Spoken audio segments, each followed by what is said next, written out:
Yes, you see the decked out gear. You know what time it is. And if you're listening, you're going to know here in a second.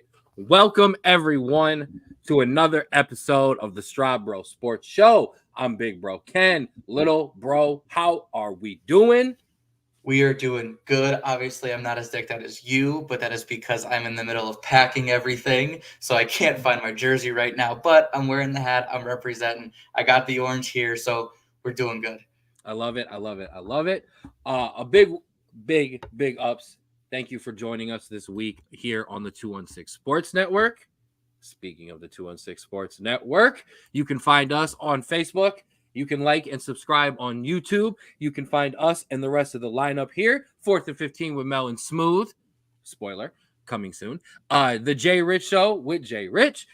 Rico McGee with the Ruler's Minute, coming soon. Outside Interference, and the Straub Bros Sports Show. The Straub Bros Sports Show, you can find us all over the place. You can find us on TikTok at the SBSS. You can find us on Twitter, X, at Straub Bros Sports. And you can find us on Spotify, where you can catch up on anything you have missed.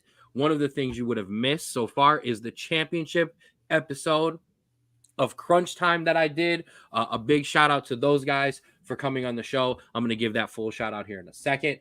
As always, now going forward for the past couple of weeks, a big shout out to our guy Austin Fink, my guy over at Create Your Own Wave.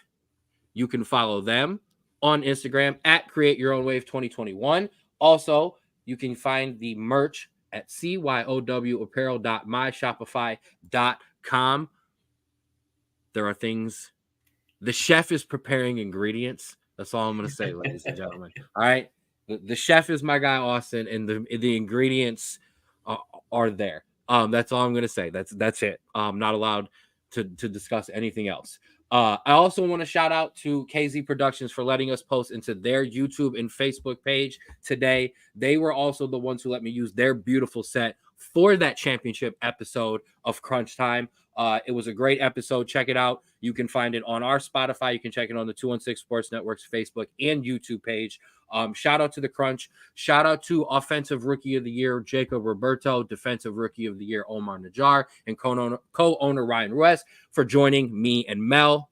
Cleveland Crunch, your 2024 MLIS champions. Yes, Cleveland, as always, City of Champions. All right, bro. So what we're going to do, obviously, everybody sees this decked out. Everybody knows what time it is. Listen, I not only brought out Aikman, okay, but just to piss all you people off, I brought out Romo too, okay? Oh, wrong side. Sorry. I brought out Romo too. So it's our NFL draft special. We are going to talk heavy draft.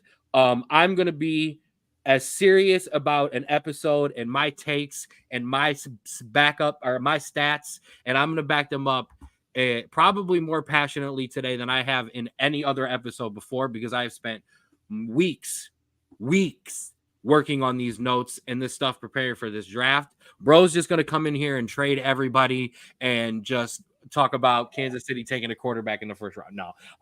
But he's going to have some fun, way more fun stuff than I will, because I'm full Mel Kiper. Okay. I could do next year's draft at this point. I have done so much draft. Let me hit the shares on some stuff. But what we're going to do is we're going to hit our news first. Okay. And our news is going to take form of kind of all of the other segments that we would hit today. So we're going to start with our Cleveland Cavaliers. Bro, they are on fire. They are up 2-0 on the Magic right now. Talk to me a little bit. Yeah, man, listen, absolutely stifling defensively. They're holding Orlando to like about 84.5 points per game. However, they're only scoring about 96.5. And so while I am really excited that we're kind of getting off to a better start than we did last year in New York, there is still some areas for concern, just because these kind of great performances will win them this series if they continue to play like this.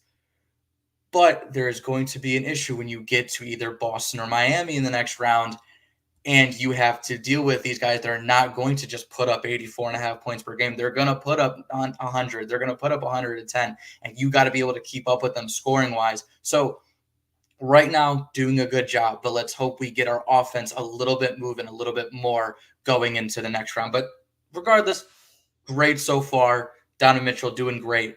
Jared Allen doing great. Evan Mobley doing great. But let's get the offense moving a little bit more. I can't. You're doing the pump the brakes already. That's hilarious. It's a Cleveland in me, you know. No, it's the Cleveland Browns fan in you. I am gonna say this though, okay? And like Mom was saying, they were on fire, giving us a shout out. Thank you, Mom. We appreciate you, as always, and everybody else that's rocking with us tonight. I already knew he would be here to say that. Darius Garland with a thumbs down. You know how Nick feels about that. I do want to back up. Listen, the intensity and the defense is there right now, and that is something that we criticize this team for not having in the playoffs. So I'm going to make you pump the brakes on your pump the brakes, because that is something that they are doing. I get my Notre Dame plushie out of the screen there. Outshooting them 44% in game 1, 42% from 3, okay? While holding the Magic to 33% and 22% from 3 in game 1, 36 and 26 respectively in game 2. You play defense like that, and big shout out to that guy. Like Lights aren't too bright this time. Big shout out as Ray's thrown in the Jared Allen with the flowers, and Ray was the one who I think I'm going to give Ray credit for a post. Man, if this ain't yours, so you're getting it anyways. But talking about, we got to give Jared Allen his flowers like right now. Yeah, so big shout out to Jared Allen. Big shout out to the Cavaliers. Take care of the. Listen, you won 2 at home though. Yeah, you're supposed to. We'll keep it up. Finish it up. See, it was Ray.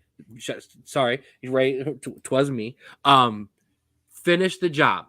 And we'll continue to have this. This is only game 2. These are 7-game series for a reason. So let's see what happens. 1 Cleveland down. Now it's time. Now the Cavaliers are on fire. If the Cavaliers are on fire, then the Guardians are. I can't even tell you. Right? Inferno. Right. It's time to guard the land, baby. It's time to run through your Guardians real quick. I mean, dude, this 17-6, best record in Major League Baseball. Steven Kwan hitting amazing. Above, I know he dropped 351. 351. He said, I know he dropped. He had an offer. Josh Naylor, 6 home runs. Hey, Ken, there's where your home runs are coming from. He also, and I do Red Hot Magma. Red Hot Magma. That is your Cleveland Guardians. Josh Naylor leads the league in the most important stat that you could possibly lead the league in, and that is bats off of the helmet after a home run. So big shout out to Josh Naylor. I mean, talk to me, bro. Yeah, no, this is not at all what we expected. The bats have stayed hot since the last time we've talked about them. Plus 55 run differential, first in the majors.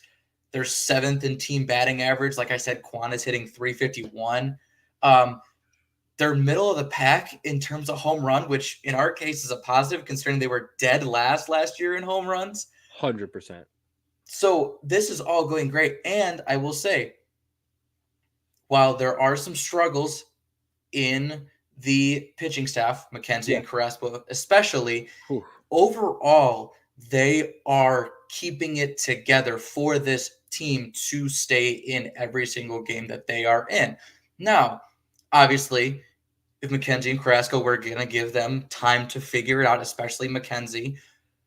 But the nice thing is we have, obviously, unfortunately, the news of Gavin Williams going to be out for at least another week with an elbow issue. But once Gavin Williams comes back, once Davion Curry kind of finds his form again in AAA, let's say Carrasco and McKenzie have some issues that are continuing into the middle of the season, you have those other guys that can come and support them and kind of keep this pitching staff from going off the rails. So there's a lot to be happy about here. 100%. I'm gonna touch on everything that Nick just jumped into it. The bullpen has been nasty. The pitching has been clutch. Yeah. The pitching has been clutch. Like when we have needed this team to get an out and put a 0 up, they put the 0 up. That is most important. Florial coming around, absolutely.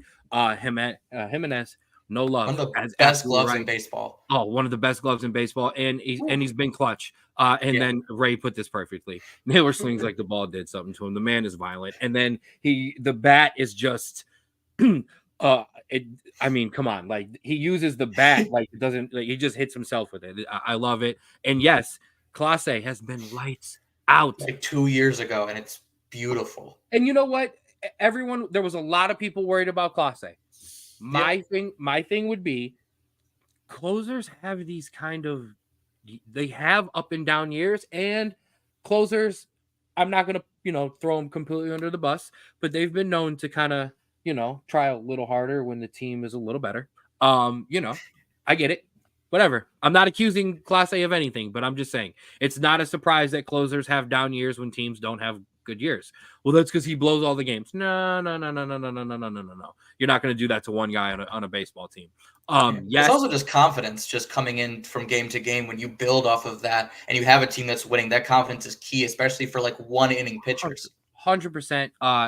Shout out to Pops. Freeman's playing unbelievable in center field. Absolutely. Absolutely. Yeah. So I get the bat up a little bit, but still doing Yes, great. and that's okay. Let the kid focus. The difference was Miles Straw was a major, and I hate to pick on Miles Straw. Miles Straw was a veteran. Okay. I expect you to play your solid defense and get some clutch hits. This kid is making sure he's playing the solid defense. The hits will come as he gets more comfortable. Yeah. So Yeah. we're gonna leave that there. But yeah, Jose. I mean, I can't believe we've gone this long without talking about Jose Ramirez. But yeah, hey, that guy's starting to round into some real 4 home runs. Yeah, yeah. The catching situation. I could do the whole show on the catch. I could throw the whole drafts away and just do something on this catching situation. Little bro knows this. What I don't understand is if you have, and I'm going to say that I'm going to beat this into the ground. I apologize. If you brought Fry in and Fry is catching, excuse me, fining all over the place, and you brought him in and he's catching, why is Hedges there? Yeah. I'm sorry. Like, if Fry wasn't catching at all, I would have less of a problem. But he's catching. So what is Hedges doing in between there? I know Bo has not been hitting like we all thought he might be. Or I'm sorry. I mean, he's hitting, but it's a mess. You're back. Go ahead. No, the catching situation unfortunately has been a thing that we were kind of worried about this whole thing, because we were banking on Bo Naylor to have this breakout season, and he's getting there. He's doing his thing and everything like that. But when you don't have that solid catcher, you need to rely on a kind of a rotation like we're using. But the rotation that we have just is kind of jumbled and messy. And I think once we get later into the season, we're going to have a clear, defined role for each of these players. But I think right now is where we're trying to see what works behind the dish, and then we'll start getting consistency. So, and yeah, Hedges will be here inevitably, but Eating on the pod, but the sugar did a dip and a rise and a dip. So I'm making sure I'm not going down on us. Right. You can't even hit a fastball. You're not wrong. Right. Hedges is not hitting. I mean, and I get it. I'd rather have Kev Betancourt. Like, I get it. I'm just listen. I'm as mad and as perplexed as anybody. But hey, Cleveland, stop. Like, stop. We're the best in the majors. We have the best record in baseball. Our lineup is hitting. I'm sorry, it's not hitting 1 through 12, but we're, you know what I mean. But I get it though. It is a spot that stands out very much so. But all right, talked our Cavaliers. We talked our Guardians. I know this is normally where people like to sometimes jump ship on us, but hang tight because the NFL draft is coming right at us. And yes, we're going to hang in with some footy. We had some significant results over the past 2 days. One of them being Liverpool losing today. The other being Arsenal winning yesterday. Do me a favor, throw up that top 3 for me, big guy. Boom. That is how it is. But as you see, one of the yes, good call, bro. One of the biggest things, hey, my guy is back, and he's gonna point it out. Yeah, Liverpool down today, but Manchester City with those 2 games in hand, they could, 6 points puts them, right where they need to be. But one slip up, Sean, and you're in trouble. Talk to me, Drew. Quickly. Yeah, no, this is one of those things where you kind of just see the shark behind you and he's getting closer and closer and you have a distance, but he's right there. And so that's kind of what City is. Liverpool, brutal loss today. I honestly put them out of the title race. Arsenal doing what they can, absolutely demolished my Chelsea in the second half this week. Basically, all we have to play for is Europa now, but regardless of mine. So you have Arsenal doing what they can. Liverpool, I think, is out of it. And now Manchester City is sitting there 4 points behind, 6 points needed, or they're playing Brighton and Nottingham Forest, who are mid and bottom of the table their next two games. Those are easily winnable games for Manchester City. It's there for them for the taking. And good Lord, we said this is a title race, it was, but unfortunately, fate comes all the same. And your fate is Manchester City winning the Prem again. Absolutely. I listen. I knocked Liverpool out, and Liverpool was knocked out in my book. I have nothing, no more words for City.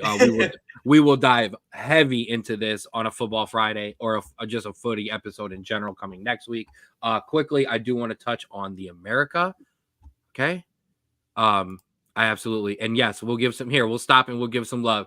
Like Ray said, can't wait till we have to mention Wrexham. I mean, yeah, absolutely. They continue to rise, continue to go, promoted again. Season 3 or 2 or whatever it is of Welcome to Wrexham. Season 3 of Welcome to Wrexham is getting ready to drop. But I want to touch over here in America, run through the MLS. I want to touch on some points. I'm gonna throw something to you. Give me something on it.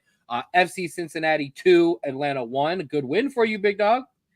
Yeah, I mean, it's always good to see a win, but again, when none of your attacking players can do anything, that is a massive issue. But a win's a win. We're back up to, if I remember correctly, third in the table. So doing better, and hopefully we can see this continue. Minnesota 3, Charlotte 0. The honeymoon is over for Charlotte. Yeah, that was brutal for Charlotte. They're still in the playoff race. They still are at the table, and I think if they bounce back, they'll be okay. But yeah, they were flying high, and it just crashed and nosedived. Columbus 2, Portland 2. Haha, Sean, you can't have everything.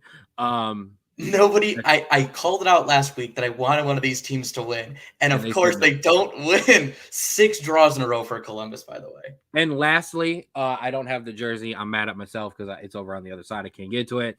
San Jose 3, LA Galaxy 4. I told you we can't defend, but I've also told you we can score. Absolutely. 100%.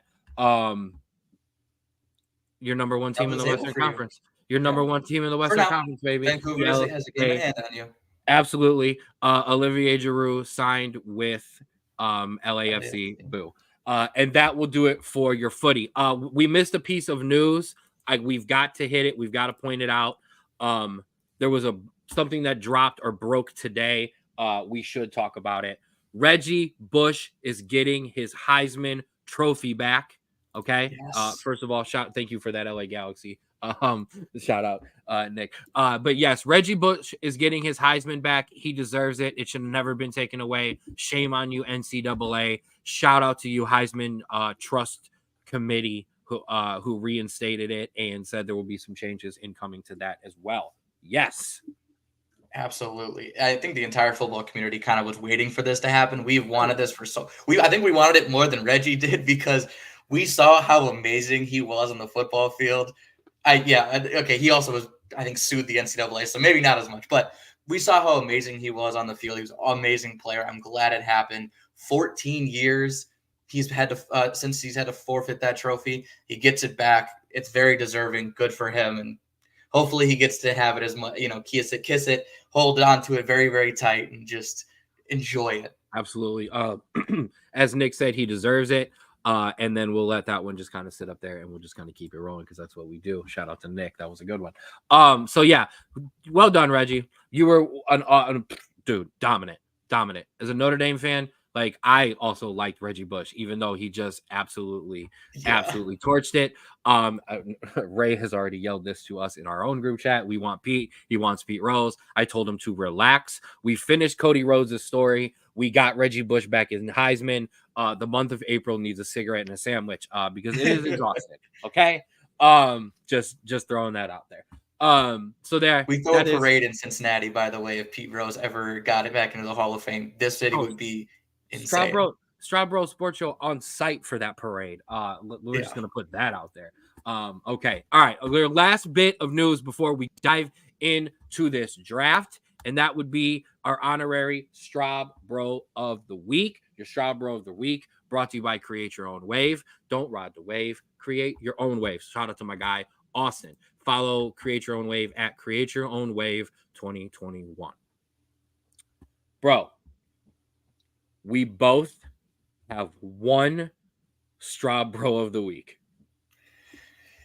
That's it. Yes. Thank God. Yes. Okay. That would be two of our favorites jumped into or were elected into the Premier League Hall of Fame. You go first. Yes. So yeah, he is one of three members. Shout out to ex-Chelsea player Ashley Cole. He was the other person, but it was a while ago, so we'll leave him be. But the other person to make it into the Premier League Hall of Fame is none other than Chelsea center back John Terry. And it is about as well deserved as it could be, as he honestly on the field did nothing wrong. He holds the record for most clean sheets as a defender. He is the all-time leading scorer as a defender with 41 goals. He is a 3-time League Cup winner, a 5-time FA Cup winner. He is a Europa and Champions League winner, and he's a 5-time Premier League champion, including back-to-back trophies in 04-05 and 05-06. The first one still holding the record for the least amount of goals conceded in a Premier League season with 15. To give in perspective, the champions today give about 30 goals. So cut that in about half.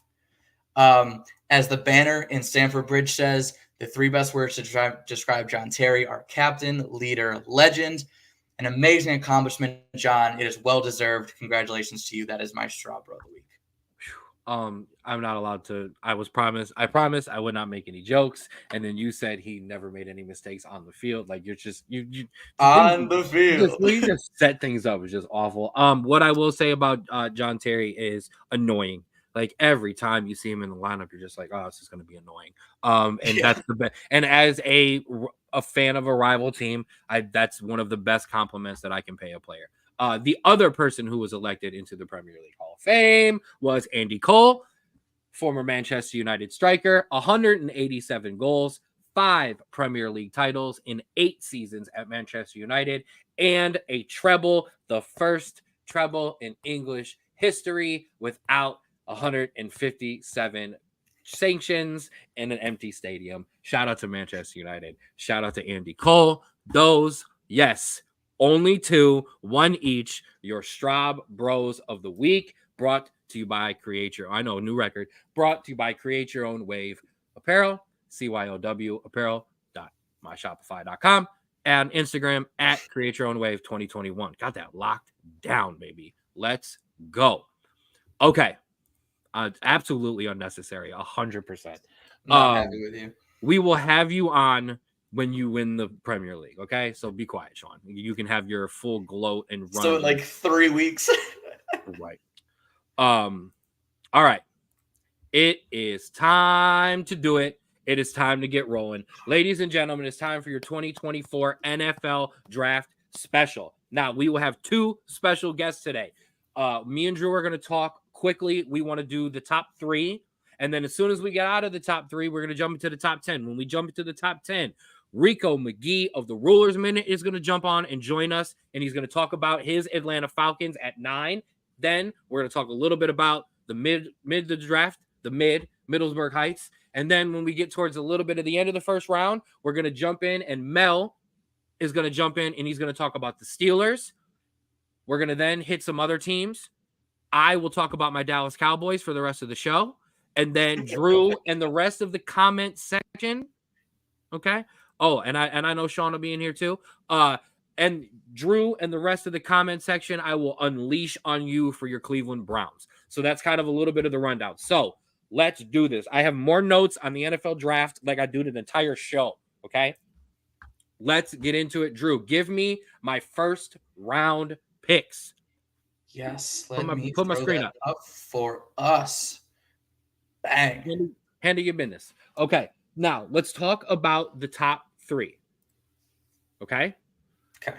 Chicago Bears, Washington Commanders, New England Patriots. This is chalk, we think. The first two are. We know the Chicago Bears are taking Caleb Williams. Spoiler alert, everybody. Okay. But Washington Commanders, for all intents and purposes, for the most part, are linked and ready to go with Jaden Daniels. That number 3 pick is supposed to be Drake May. However, there have been some reports this morning, even, that New England could potentially trade out, move down, collect some assets, draft a different quarterback, or move down just slightly with Minnesota because, along with Drake May, another quarterback has shot up their board. But before we get too far down to that, let's just start with 1 and 2. You agree? Caleb Williams, Jaden Daniels, right? I do. So, Caleb Williams, this is probably the easiest pick in the draft. The Bears only interviewed one quarterback, and Caleb Williams only interviewed with one team, and that's each other. So, the Bears get a pro-ready quarterback. He has high expectations. He's got a lot of criticism. But if they can build around him and he can use that negativity to his advantage, this will be a pick to look back on that the Bears have nailed, which is a very rare saying that we say usually. So before I even let you get to the second pick, Caleb Williams did the worst thing that he could have ever done, and it wasn't his fault. He won a Heisman Trophy, and then he came back the next year. Okay. The only thing he was going to do was be criticized. Okay. I heard this, so I'm going to give him some love for it. Has had his own since he was 18 years old, yet this kid has had not a lick of trouble. Okay. Not a single bit of it. Okay. So I think that is 100% fair, worth pointing out. For the Bears, this is no brainer for me, Drew, because you can only mess this up if you don't do this. Yeah. If you draft Caleb Williams, who everyone for the most part has said is the number 1 pick, and he busts, it's okay. No Diddy. It's okay. We move on. You try again. If you don't draft Caleb Williams and Caleb Williams is good, they're going to burn Chicago down. Okay? I'm just saying. I completely agree. Washington at number 2. Yeah, so like you said, Jaden Daniels, I think that's the best pick in my mind. I think that is the one you're supposed to go to. Mm-hmm. I'm surprised there hasn't been more Drake May conversation, just because if you look at his style as a quarterback, that really fits Dan Quinn's history with quarterbacks. And so I'm surprised. All right, I'm gonna throw him down for a second. Yeah. Listen, I don't agree with him. Hold on, we'll see if he's back there. Jaden. Nope, he's not back. Jaden Daniels. I know there's been some go arounds with the thing for me. Jaden Daniels would be the number 1 pick. Oh, there he is. He's back. Jaden Daniels would be the number 1 pick in this draft, though, if Caleb Williams doesn't exist. Yeah. Oh, yeah. I completely agree. And he was basically the entire offense for LSU. I want to take 1 second though. Shout out to you, Jeff James, Loud and Local. Absolutely, football talk in April, baby. It's the draft. Let's go. Good. Nick laughing at you, Nick cracking on you for your connection, because your last show in that building, so that's okay. So you like Drake May? I think so. I don't necessarily like him as much as I like Jaden Daniels, but I think in that scheme where you are completely tearing down your team, you are in complete rebuild mode, and like that, it's weird they're not going for a more high upside quarterback like May and not one like Jaden Daniels, where he is going to be running for his life basically back there. And you've seen the hits that he's taken, is willing to take in those kind of things. That just worries me. When you go to the Patriots, you have more of a solid foundation. So the scheme fits better in my head. But if we're talking straight talent, I think Jaden Daniels is very much the better quarterback. 100%. And I think New England is just absolutely nuts if they try to trade out of there. Their asking price is insane. Which makes sense. Doesn't surprise me. I also agree with Nick that Daniels is the best quarterback in the class, and it's no disrespect to Caleb Williams. Daniels has just taken leaps and leaps and leaps, steps and steps. They remind me of just Joe Burrow. He continues to just get better and better and better. Rattler. Ooh, we'll talk about it. Ooh, Nick just got me excited there. So those are your first three. Now, I don't want to throw the board back up because we're going to be jumping back and forth to this. Arizona in here at 4. A lot of people are saying that they should take wide receiver Marvin Harrison Jr., my best player in the draft, my best wide receiver in this draft.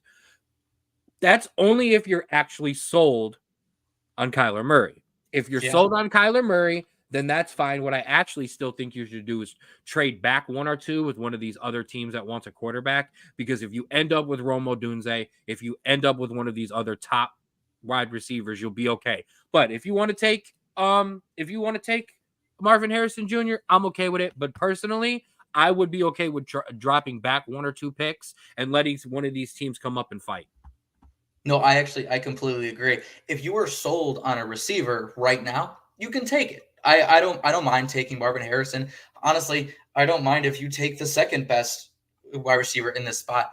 But if you are looking for a quarterback, if you're not sold on Kyler Murray, you can get a haul for that number 4 pick. And so, once you get past those 3 quarterbacks, there's a gap. And so 100%. You can wait. You can get one of those quarterback needy teams and force them to take someone that you might not want and get a haul for it and then load up. But if you are sold on Harrison, Odunze, Malik Neighbor, if you are sold on one of those 3, by all means, take this pick and do it. I have them ranked in that order. I have it Marvin Harrison Jr., Rome Odunze, and then I'm sorry, Malik Neighbors. Malik Neighbors. I have those flipped. You're not gonna. There's no wrong answers here. Okay, there is none. We're gonna break down some wide receivers as we go. I mean, but Marvin Harrison Jr. can do everything a wide receiver can do. The yards after the catch stuff, I think, is overblown when his quarterback is not playing at Syracuse, the guy who was throwing it last year, and the other 2 guys had Heisman Trophy candidates. The big, strong, fast.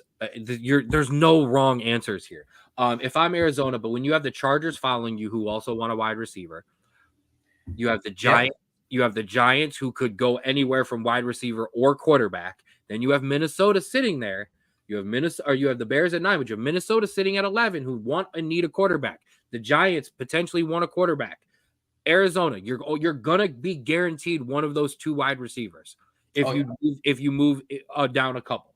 So, and the Tennessee wide receiver, yes, but I still think they're going to take the tackle from Notre Dame because he's the best offensive lineman on the board. They don't really need wide receiver, and they need to protect Will Levis. I think it would be wise for Arizona to at least entertain some phone calls. The Giants, I do want to touch on the Giants. I hope the Giants blow this. Sorry, Cowboy Star, just seeping out of my mouth. But listen. They need a quarterback. It's not Daniel Jones. I know one of these wide receivers is great. So if you believe in any of these other quarterbacks, one we need to bring up, his name is J.J. McCarthy, because I don't care what anyone else thinks. First of all, you heard it first on the Straub Bros Sports Show. And when I did my Rulers Minute Straub Bros crossover with Rico McGee, I told people J.J. McCarthy is going to be in the league. He's going to play. Guys believe in him. He can make throws. And now all the scouts are impressed with him. And he's shooting up the draft boards to the point where a lot of teams have him ranked just under Caleb, Jaden, and Drake May. They have J.J. McCarthy as your 4th quarterback. I know that's crazy to a lot of people. Okay. Craig says Harrison to Indy. He'd have to drop really far. Indy'd have to come up and get him. I mean, we can do it. Dad points out Minnesota having 2 picks in that first round. I know, if that's what I'm saying. Minnesota is the team to come up here and make the trade. Or when Minnesota calls, you put them on speakerphone and let the Giants hear what they're offering, because then the Giants are going to panic and potentially maybe make a move that they're not 100% sure of. No, yeah. And I think, so yeah, like you said, you have Arizona, you have the Chargers, and you have the Giants, who are in need of receivers, but can trade with people that need quarterbacks. And honestly, which is interesting to me, because obviously the Chargers could trade up, and that is something that we could look at. The Raiders as well. But if you look at the teams between the wide receiver teams and the Vikings, It is Tennessee, who doesn't need a quarterback. Atlanta doesn't need a quarterback. Chicago just drafted one. Yep. The Jets Don't need a have quarterback. Rodgers. So, and then it's Minnesota. So, are we going to see Minnesota take and be like, I'm being cautious and trade up, or are they going to risk it and potentially let that fall out and see which quarterback they land? Because you have JJ McCarthy, you have Bo Nix, you have Michael Penix Jr. that all probably could go in the first round. Are you going to wait for them, or are you going to trade up and do that with these teams that really don't, any other than maybe the Giants, don't need a quarterback? 100%. But what you're hoping from, if you're minutes, what you're hoping for though is somebody panics. Yes, because once especially one of if you're these those teams, top three teams, 100%. Because once one of these teams panic, it is over from there. Moves will get made just based off of that. Because Oakland and Denver both need quarterbacks. Denver has no leverage. Denver doesn't have as many picks. Oakland does. Oakland wants a quarterback. So you could potentially see that. We're gonna get down to those Oakland teams there. You mentioned the team who, in between all of these quarterback, wide receiver, just I need all these offensive players, sits a team who doesn't need anything. Panic in the NFL draft. They don't need anything on the offensive end because their offense is stacked and they just signed a quarterback. And to talk about that team, we bring in Rico McGee of the Rulers Minute to talk about the Atlanta Falcons. Rico, thank you so much for being on. Before we even talk to the Falcons, you want to talk about championship rub when I was talking about the Cleveland Crunch. This guy right here put out an episode of the Rulers Minute the other day talking about the Ryan Garcia fight, and my man went viral. Up over a couple thousand views. Shout out to you, Rico. Congratulations on that. Always doing big things. Let's talk about your Falcons. All right. Well, you have the number 8 pick. We have the number 8 pick. And you don't need a damn thing on offense. Well, maybe. I wouldn't be surprised if the Falcons went with Michael Penix Jr. at number 8 because there have been talks that the Falcons are really high on Michael Penix Jr. They've been spotted at his pro day. They've been in a lot of talks with Michael Penix. Honestly, though, I'm going to be honest. I really think Atlanta needs an edge rusher more than anything. I'm really big on Dallas Turner from Alabama, the linebacker. Very solid player. He had 23.5 sacks, 33.5 tackles his last year at Alabama. Also, like the corner from Toledo. You can look. The NFL is a passing game at this point. You can never have enough defensive backs. Listen, at some point, you're just going to have to go with about 8 DBs on the field at some point. 8 DBs and 3 linebackers. And then don't even worry about trying to get to the quarterback because that's the direction that football is headed in. The field is spread out, everything. So Quinyon really Mitchell, like the corner from Toledo. Quinyon Mitchell, cornerback from Toledo, a kid who shot up after the Senior Bowl, went to the Senior Bowl practice and dominated. Shout out to him, a MAC guy. That would be a great pickup. That's the thing you're gonna have, and I do want to point out because my guy Nick threw it in there.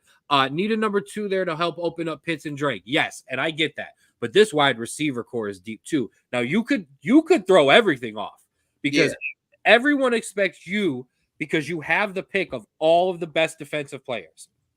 None of these guys should come off the board before Atlanta comes in at Number 8. At 8. I'm sorry. Too many picks. Before Atlanta comes in at 8. So you have everyone on the board. You have Dallas Turner. Oh man, I'm gonna mess this one up all day. Leto. Leto. I like him too. Byron Murphy. Yes, well, Quinyon Marshall. We got enough defensive tackles. You're gonna have your run of defensive guys. So you turn around and you take, I don't know. I mean, one of the guys will be there, whether it be maybe potentially Xavier Worthy, Xavier Legette, but you also have a 2nd round pick. You have that 43rd pick in the 2nd round, so you could also steal a wide receiver in there. Atlanta going offense would absolutely wreck this draft. Bro, because it would piss me off to know because which is why they're gonna do it. exactly. They're gonna go offense. I wouldn't be surprised if they did. But you know what? I wouldn't be upset if they got Michael Penix Jr. because he threw for over 4,000 yards his last year at Washington, came back big time after that horrific injury, and just wound up being one of the top players in the country. So I wouldn't be too bad. But Atlanta, you got to build on that. After signing Kirk Cousins to all that money, you're gonna be okay with taking a quarterback in that first round? Listen. Things happen sometimes, right? So I guess I would be okay with it, but really, defense, we got to build on our defense because our defense improved a lot from last year. Still didn't get to the quarterback as much as we would have liked to, but the year before last and the year before that, we ranked near the bottom of the league in sacks. We had no pass rush whatsoever. So drafting an edge rush to help Calais Campbell will be better. Would do the Falcons some good, especially on that front seven. I know. I agree. And I get what Ray's saying here. If he's the future, only one chance to get him. And that's he's talking about Michael Penix Jr. And I understand that. I do. I mean, at this point, you're kind of in. Like, you're kind of all in. We got Kirk. We've got these weapons. We've got running backs. Like, let's go. What do you need? You need more stars, more talent on that defense. So, I don't know. I would, if I'm the Falcons, if I'm a Falcons fan, like you said, I'm going after the best defensive guy we have ranked on our board. Or the guy we didn't think would be there on the board. You know what I mean? Now, obviously, if a Marvin Harrison Jr. or a Rome Odunze or a Brian Thomas, if one of those guys is there for you, I get it. But if not, I think I've got to start leaning towards my team needs. I'm not gonna lie. So I agree with you. So that's just the first pick. But Atlanta, you've got multiple picks with these Falcons. You've got one in the second round, you've got 2 third-rounders, and a 4th and a 5th, 2 6th. Hopefully they don't take them from us if they find out that we might have been tampering with Cousins. So I do have news on that. Thank you, bro. None of these draft-related issues are going to be solved before the draft. So everyone's got their picks for this year. So there's no worries there. Craig, Atlanta going to trade that 8th pick. Would you be all right with that? Would you be all right with moving down for another first? So to have 2 first-round picks? No, I don't want to trade out of that pick. I want a top 8 guy. I can respect that. But you know what? I've heard rumors that Atlanta may trade out of that 8th pick and move down on the draft board. Now, I'm not sure what the mindset is at that point, but I really want Dallas Turner, and I'm just scared somebody's going to get him before we get a chance to get him. Because Raheem Moore, we got a new coaching regime in there with Raheem Moore. I really want to see what he's going to do this time. For people that don't know, when we fired Dan Quinn after going 0-5 in the 2020 season, Raheem Moore stepped up. He was the interim head coach. Wasn't impressed with him then. Now, a lot of people have a lot of big things to say about him. I honestly don't know yet. We'll see what happens. But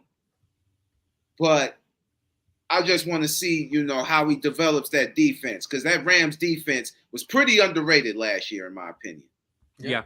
And my pops is throwing this out there. What if the top defensive guy isn't the number 8 pick or isn't a number 8 pick? I kind of the only reason I can understand Atlanta dropping down a little bit is because you got the Bears right after them. They're more than likely taking another offensive weapon. The New York Jets more than likely going to take another offensive weapon or an offensive tackle, followed by Minnesota. We don't even know if they're going to be there at 11 anymore. Broncos, Raiders, quarterbacks, New Orleans Saints, possibly the first time you get a team that's probably looking for a defensive player, although the Saints need help on that offensive line as well. Excuse me. Then we get into the Colts, Seattle, Jacksonville. So you're talking 17 into maybe 18, 19 before you get a team that's really looking for a defensive player. So you may be able to cash out. Rico. You may be able to move down a couple, pick up another first-round pick, maybe potentially a high second, and still get your top guy. And you know what? That might be cool. I mean, Terry Foot. Listen, we got money, a little bit of money to play with this season, so We traded Cardell Patterson to Pittsburgh, so that's money off the books. We traded Desmond Ritter. We don't even have to give Desmond Ritter no money. And it's going to be interesting to see how they handle the draft this year. The last couple of drafts, they've gone with offense. Yeah. So I really mean, really want to see what they're going to do. 100%. And listen, because this is one of my my second favorite sporting event all year. I wish you this luck. I hope you are able to slide down and maybe grab one or more of these defensive players, or shake it up. Go ahead and get you a top offensive guy, and just wreck everybody. Marvin Harrison Jr. Let's go. Let's go. Right. But yeah, and I agree with what Nick said. Penix might not make it to the second round. So, but we're gonna talk heavy on those quarterbacks. But Rico, I really appreciate you coming on and talking about these Atlanta Falcons. Overall, like you said, you want them to take some defensive players, build on that defense, but get a top guy. Rico wants a top guy. Build on that defense, but get a top guy. Exactly. You know, me and my friend, shout out to Ronnie Moody, who's also a Falcons fan. We was talking about it, like, bro, we need an edge rush. It's just, I watched, you know what game broke my heart the worst last season? Watching them and then Atlanta against Minnesota and Joshua Dobbs just lighting us up. I'm like, bro, we could have won that game if we had just been able to get to the quarterback. The second game with Tampa Bay hurt because they just couldn't get to the quarterback in the final seconds. If we could just create some type of pass rush that maybe not this upcoming season, but the following season, I think Atlanta will be a better team and will eventually be back to a force to be reckoned with. All right. I don't disagree with that. Now that you've got the quarterback, we kept talking about that being all you were missing. Now you can build on this defense. Like I said, now I'm sold on it. I want to see you trade back and pick up both a corner and an edge. Find a way to get Dallas Turner and the kid from Toledo. Make it happen, Atlanta Falcons, from my guy Rico. Rico, big shout out to you. I appreciate you jumping on with us and giving us a couple minutes on your Atlanta Falcons. We will check in maybe. We'll see how everybody's schedule will work out, but maybe we'll put something together and we'll check back in next week and see how you feel about what Atlanta did with these picks. Okay. I would like that. Thank you. Absolutely. Good luck this week. Yes, sir. Thank you. All right. And that is Rico McGee of the Rulers Minute. Make sure you check out Rico McGee on the 216 Sports Network and his own YouTube page, the Rulers Minute, and Rico McGee on TikTok. The Rulers Minute, like I said, his last episode absolutely going viral. Ryan Garcia in on that boxing. That's our guy, Rico McGee. Okay, now we've got some teams in the middle real quick. Okay, I want to hit on in the middle of this first round. Go ahead and throw that first round graphic up for me real quick. While you're handling that, you've got Indianapolis. You've got Seattle. Seattle, I think, is our second in this middle tier, real true mystery team, because they have needs on the offensive line, defense.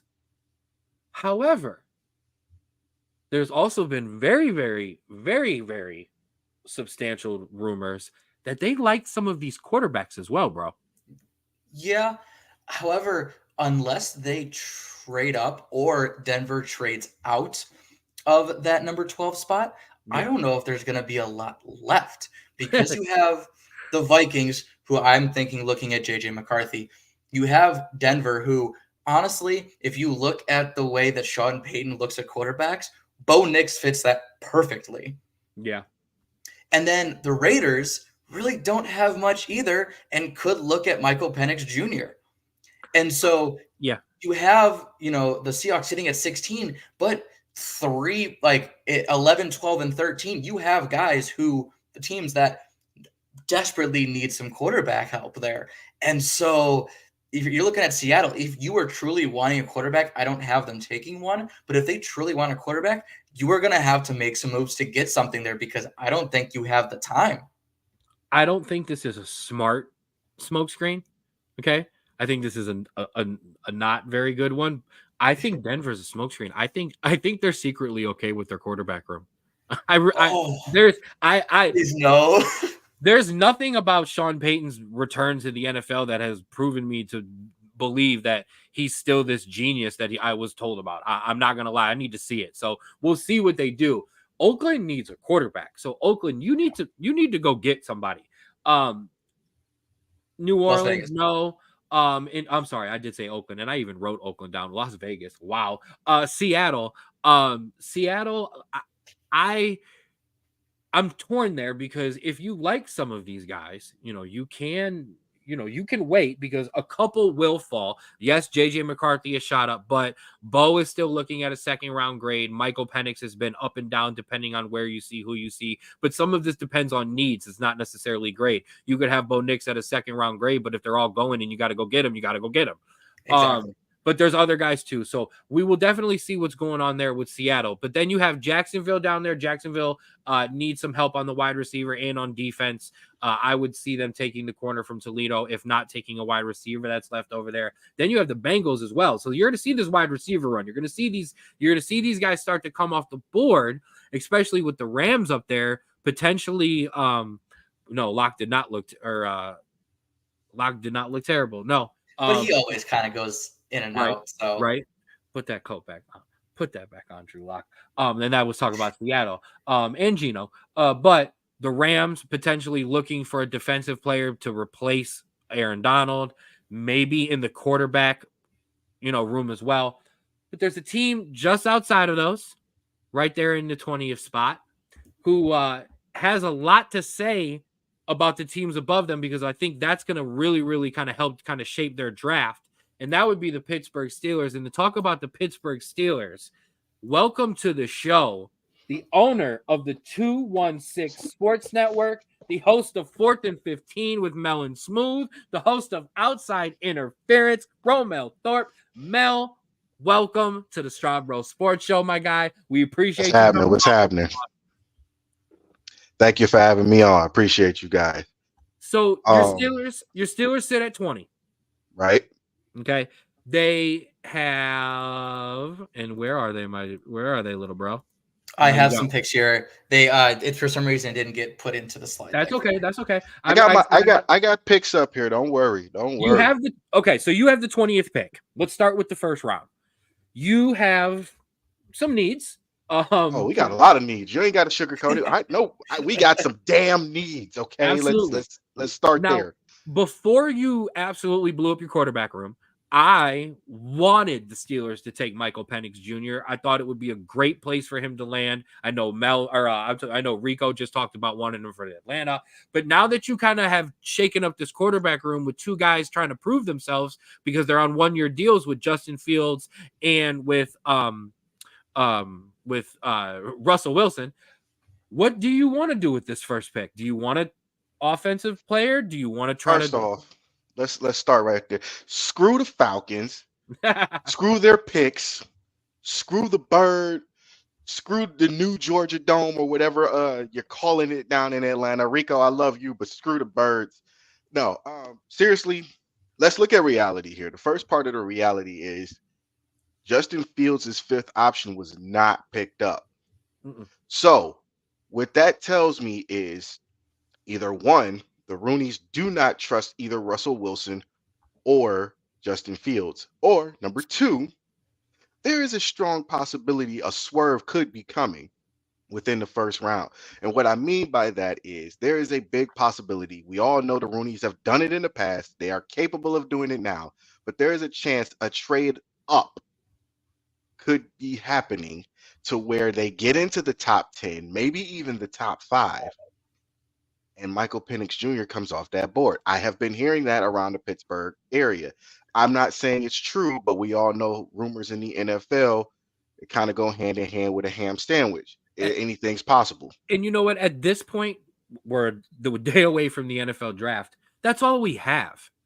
They're fair to talk about at this point because it's all we have. Now, you have a 2nd and a 3rd and a 4th. Now, obviously, when you move up in some of these drafts, you dip into the following year's picks for the most part as well. So you personally, do you want to move up for Michael Penix Jr.? I don't, but if they're going to make this move, my only guess, because we're looking at reality here, the need is on the offensive line. We have no depth at offensive line. There are a few on my draft board as well as Mel Kiper's, Pittsburgh Gazette's draft board, such as Troy Fatuanu, as you know, from Washington, and Jackson Powers are the top two because we need a center. My God, Yeah. if you looked at last year, the Steelers were among the worst running up the middle. It just wasn't happening.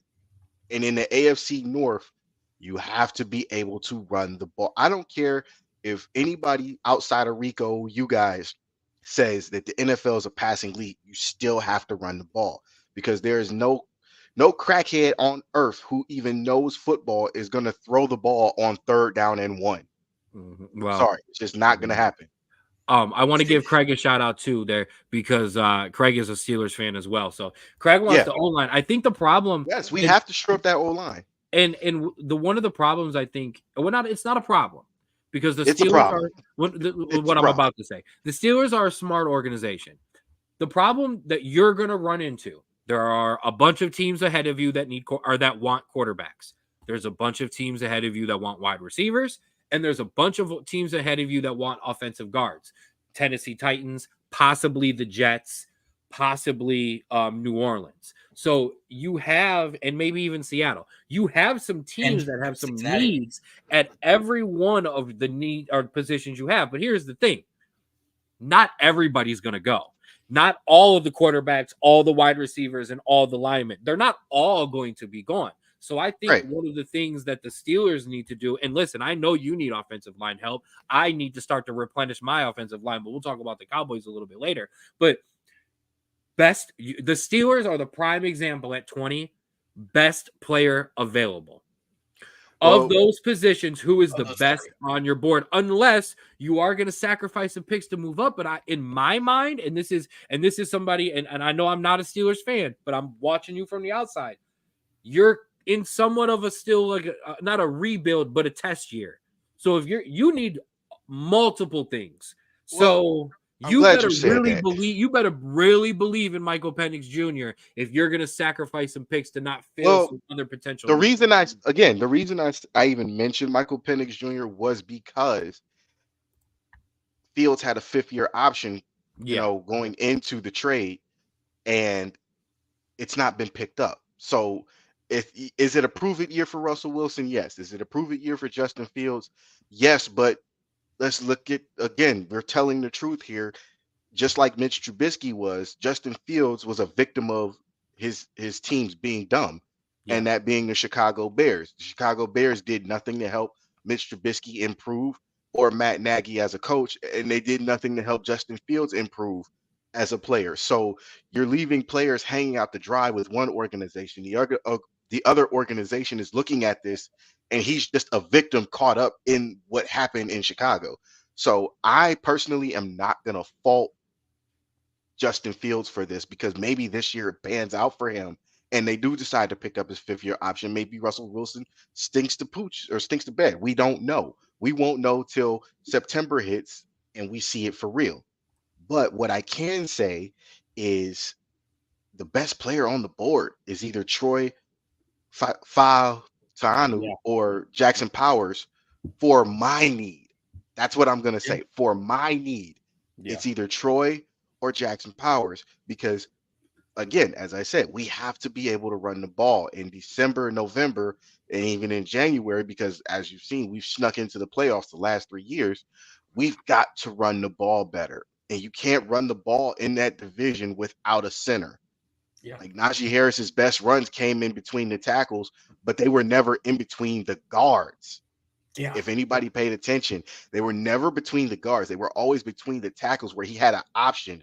Could I go outside? Could I take this off tackle? Could I take this off tackle guard combination? It was never between the center guard gaps. And that's where you need to run, especially against the Browns, especially against the Ravens. You have to wear that defensive line down. So Troy or Jackson Powers are my top 2 pick. It could go either way, truth be told, because both of them guys were very good. You saw them, in the bowl games. You saw them in the Senior Bowl practices. You saw them, for Troy's case, you saw them at Washington in the national championship. It's just the need is offensive line. I personally don't care how you do it. Call the UFL. I've been saying that for years. Call the UFL, rent a couple of these guys for cheap so you save money on the books. Uh, call Canada. I don't care. I don't care. Just shore up the offensive line. The defense is set. Our secondary looks better than it has been the last 2 years. So I'm not really worried about that. Uh, our running back slash wide receiver room is improving. I mean, Cordero Patterson he's another 1,000-yard back.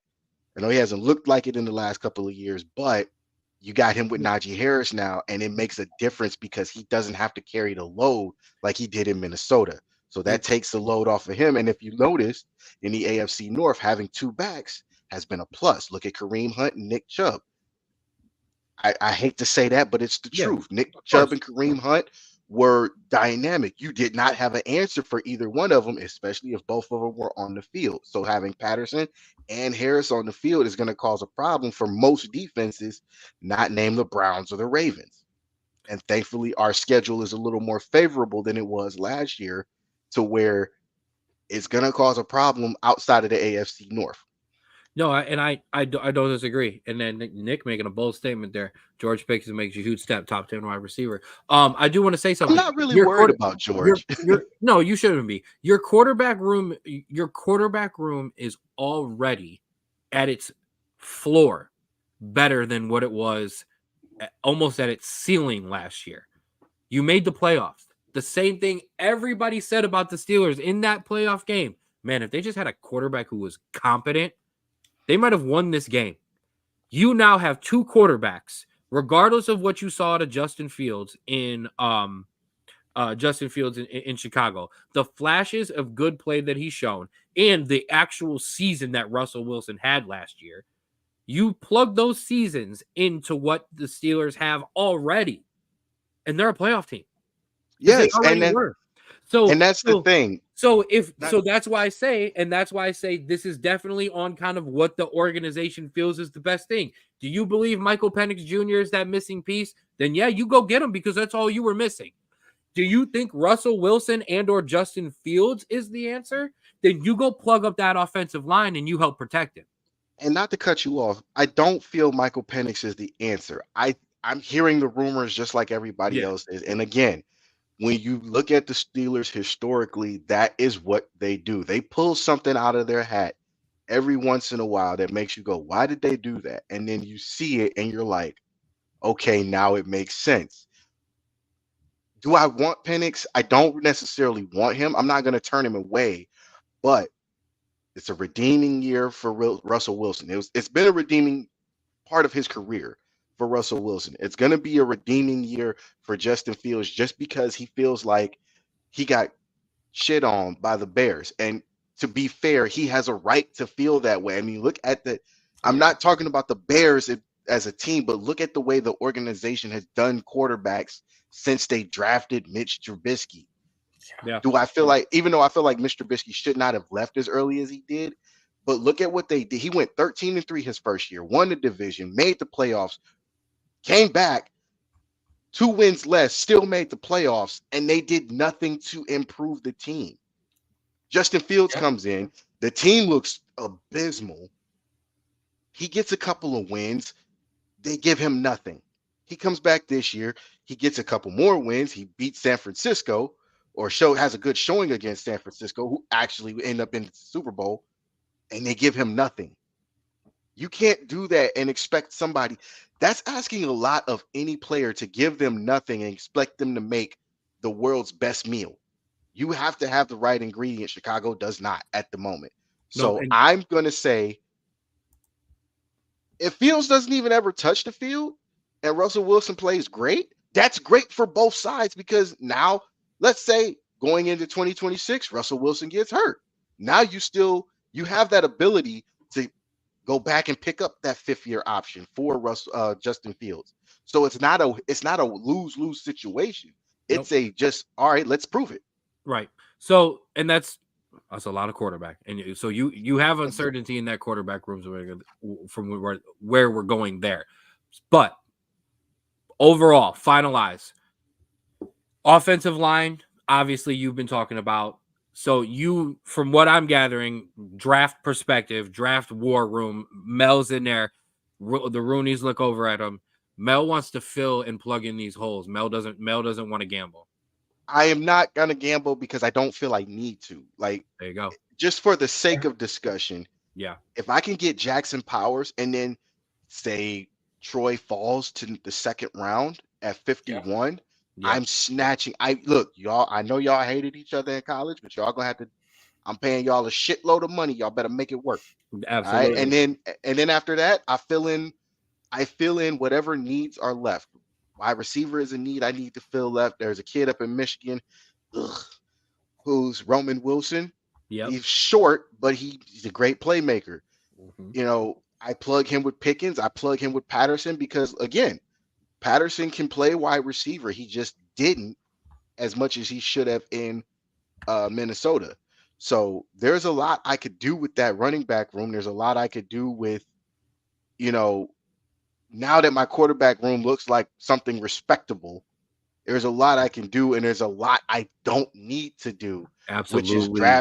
which is draft shit that I don't need.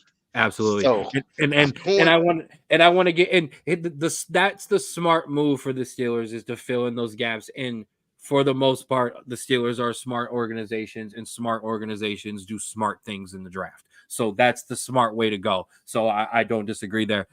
Mel, I want to give you a shout out. I really appreciate you coming in and talking Steelers, coming into hostile territory with the Browns fan and holding it down for Steelers Nation. And you got Obviously, I that know this. ugly ass Cowboys jersey on. Leave me out of this. I wasn't in this. But yeah, I know there's a lot of Steelers fans watching, just as many, not maybe just as many as the Browns, but there's definitely some in there. Shout out to my guy Craig in the chat too, a big Steelers fan. So shout out to you.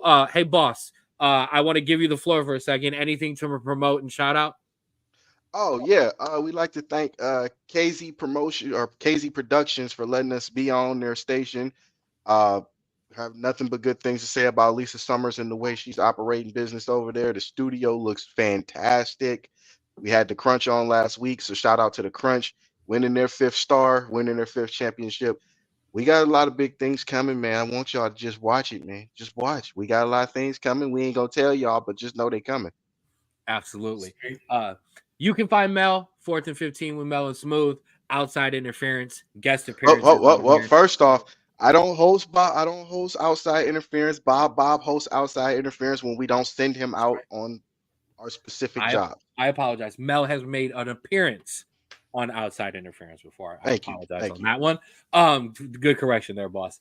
Yes, absolutely. That's where you can find all of us on the 216 Sports Network. Thanks for hopping on with us, big dog. I appreciate it as always. All right. Yeah, I ooped it. I cut boss off. That's all right. He won't care. He understands. That was awesome. So we got the Falcons down. Good insight there. Yeah, absolutely. And two people who are passionate about their teams and they know what they want from their team. So I want to come this back up. So as we get to the end of this first round here, Miami, Philly, Minnesota.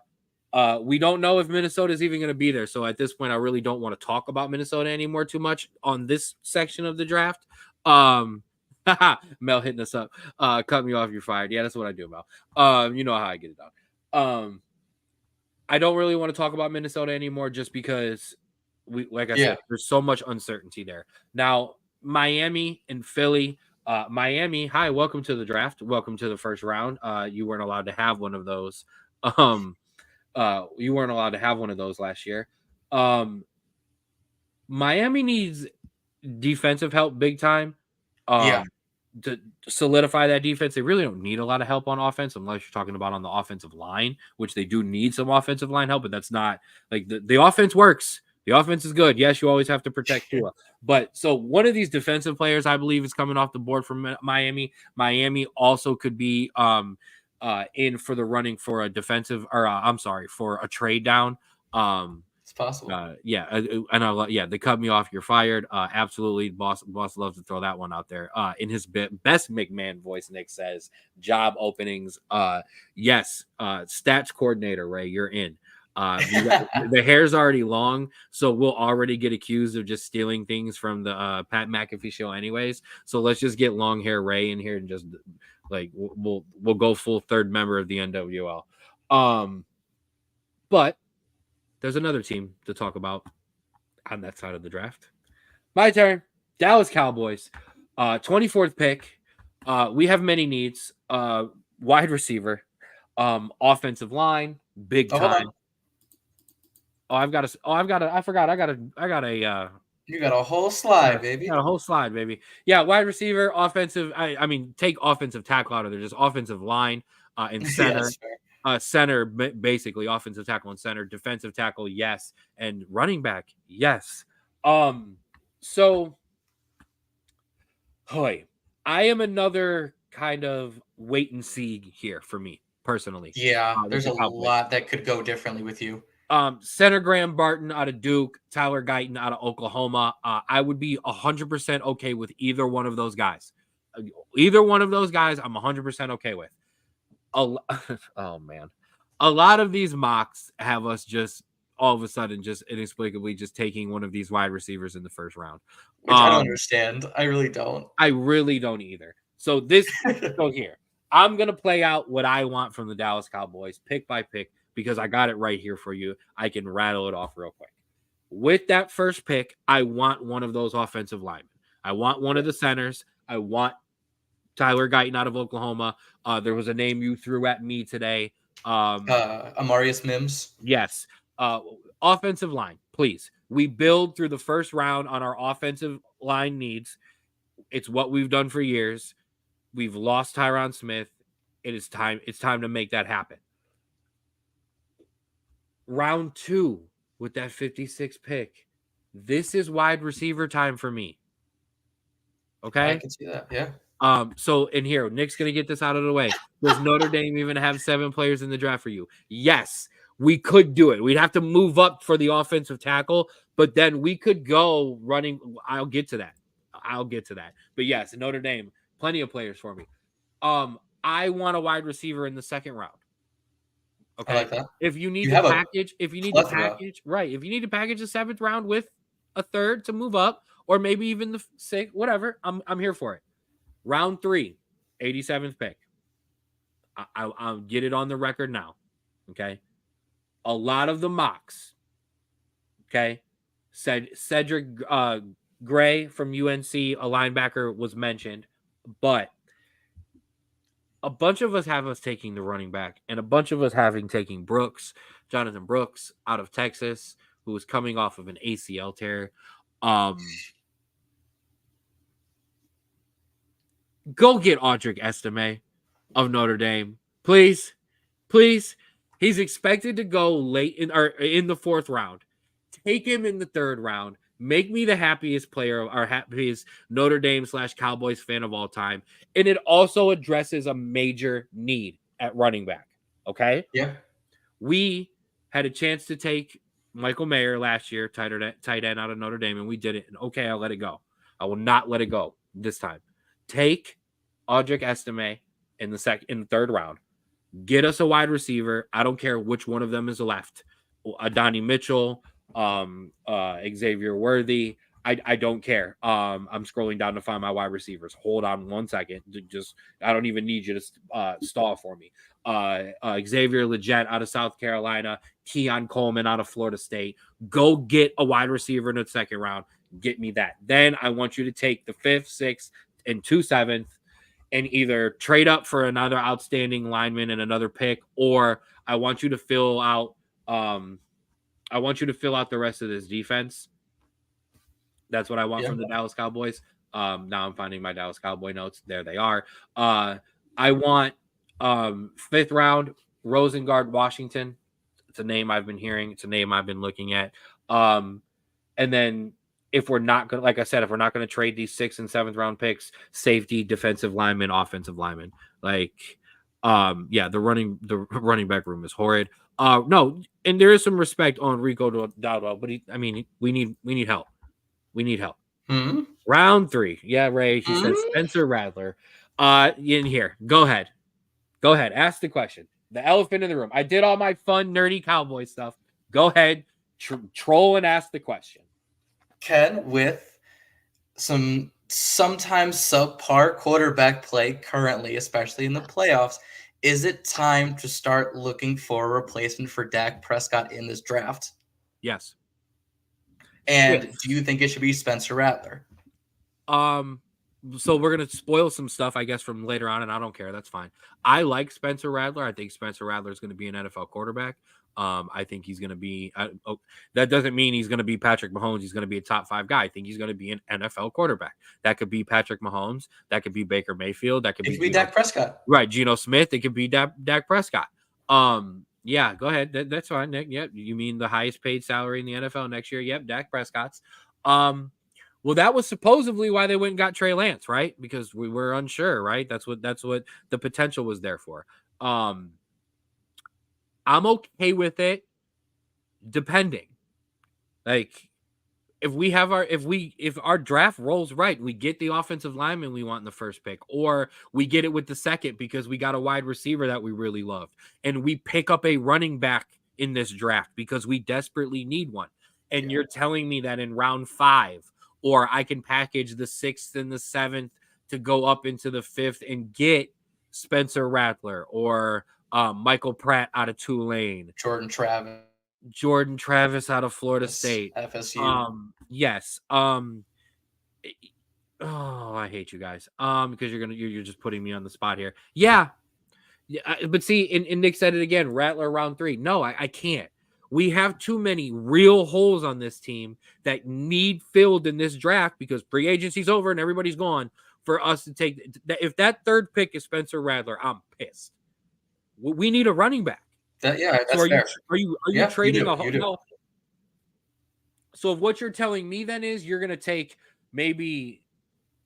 Well, and I know I picked an Irish round 3, but he's mocked to go in the 4th. So if we need a running back taken, I think he's a better running back prospect than a guy coming off the an ACL tear. And I want to address this because that is incorrect. And I've said this for years. Jerry has the final say, supposedly. But if that's the case, my team would have had Johnny Manziel. Okay. Jerry has heavy influence, but Jerry listens. Okay. Jerry then will go into a press conference and tell everybody who he actually wanted to pick and throw everyone under the bus. Yeah. But running back is deep this year, and I understand that. But I want my guy. All right, leave me alone, jerks. He's a round 4 mock. I don't think taking a guy who is a need in the round 3 would be awful. I'm just saying. But if we do something where we go wide receiver in the 1st round and then we do something crazy in the 2nd round, fine. Go get Spencer Rattler. Go get Bo Nix then, if that's the case. Or I don't know. Go give me JJ McCarthy. Actually, wait. Here's the thing, guys. This is why, and it slipped my mind. I apologize. A lot of draft notes. This is why the Cowboys should wait. Okay? Because draft wide receiver, offensive lineman, and running back, then fill up the defensive end, and then in free agency sign Notre Dame quarterback Sam Hartman, and then I can just have a Notre Dame quarterback, a Notre Dame offensive lineman, a Notre Dame running back. And Let's go. And then what? And then what? Are you miserable or are you okay? No, I'm awful, but whatever. But I'd rather, you know what? That's here. I've had so many years of the Cowboys just being really, really good, but never good enough to do anything.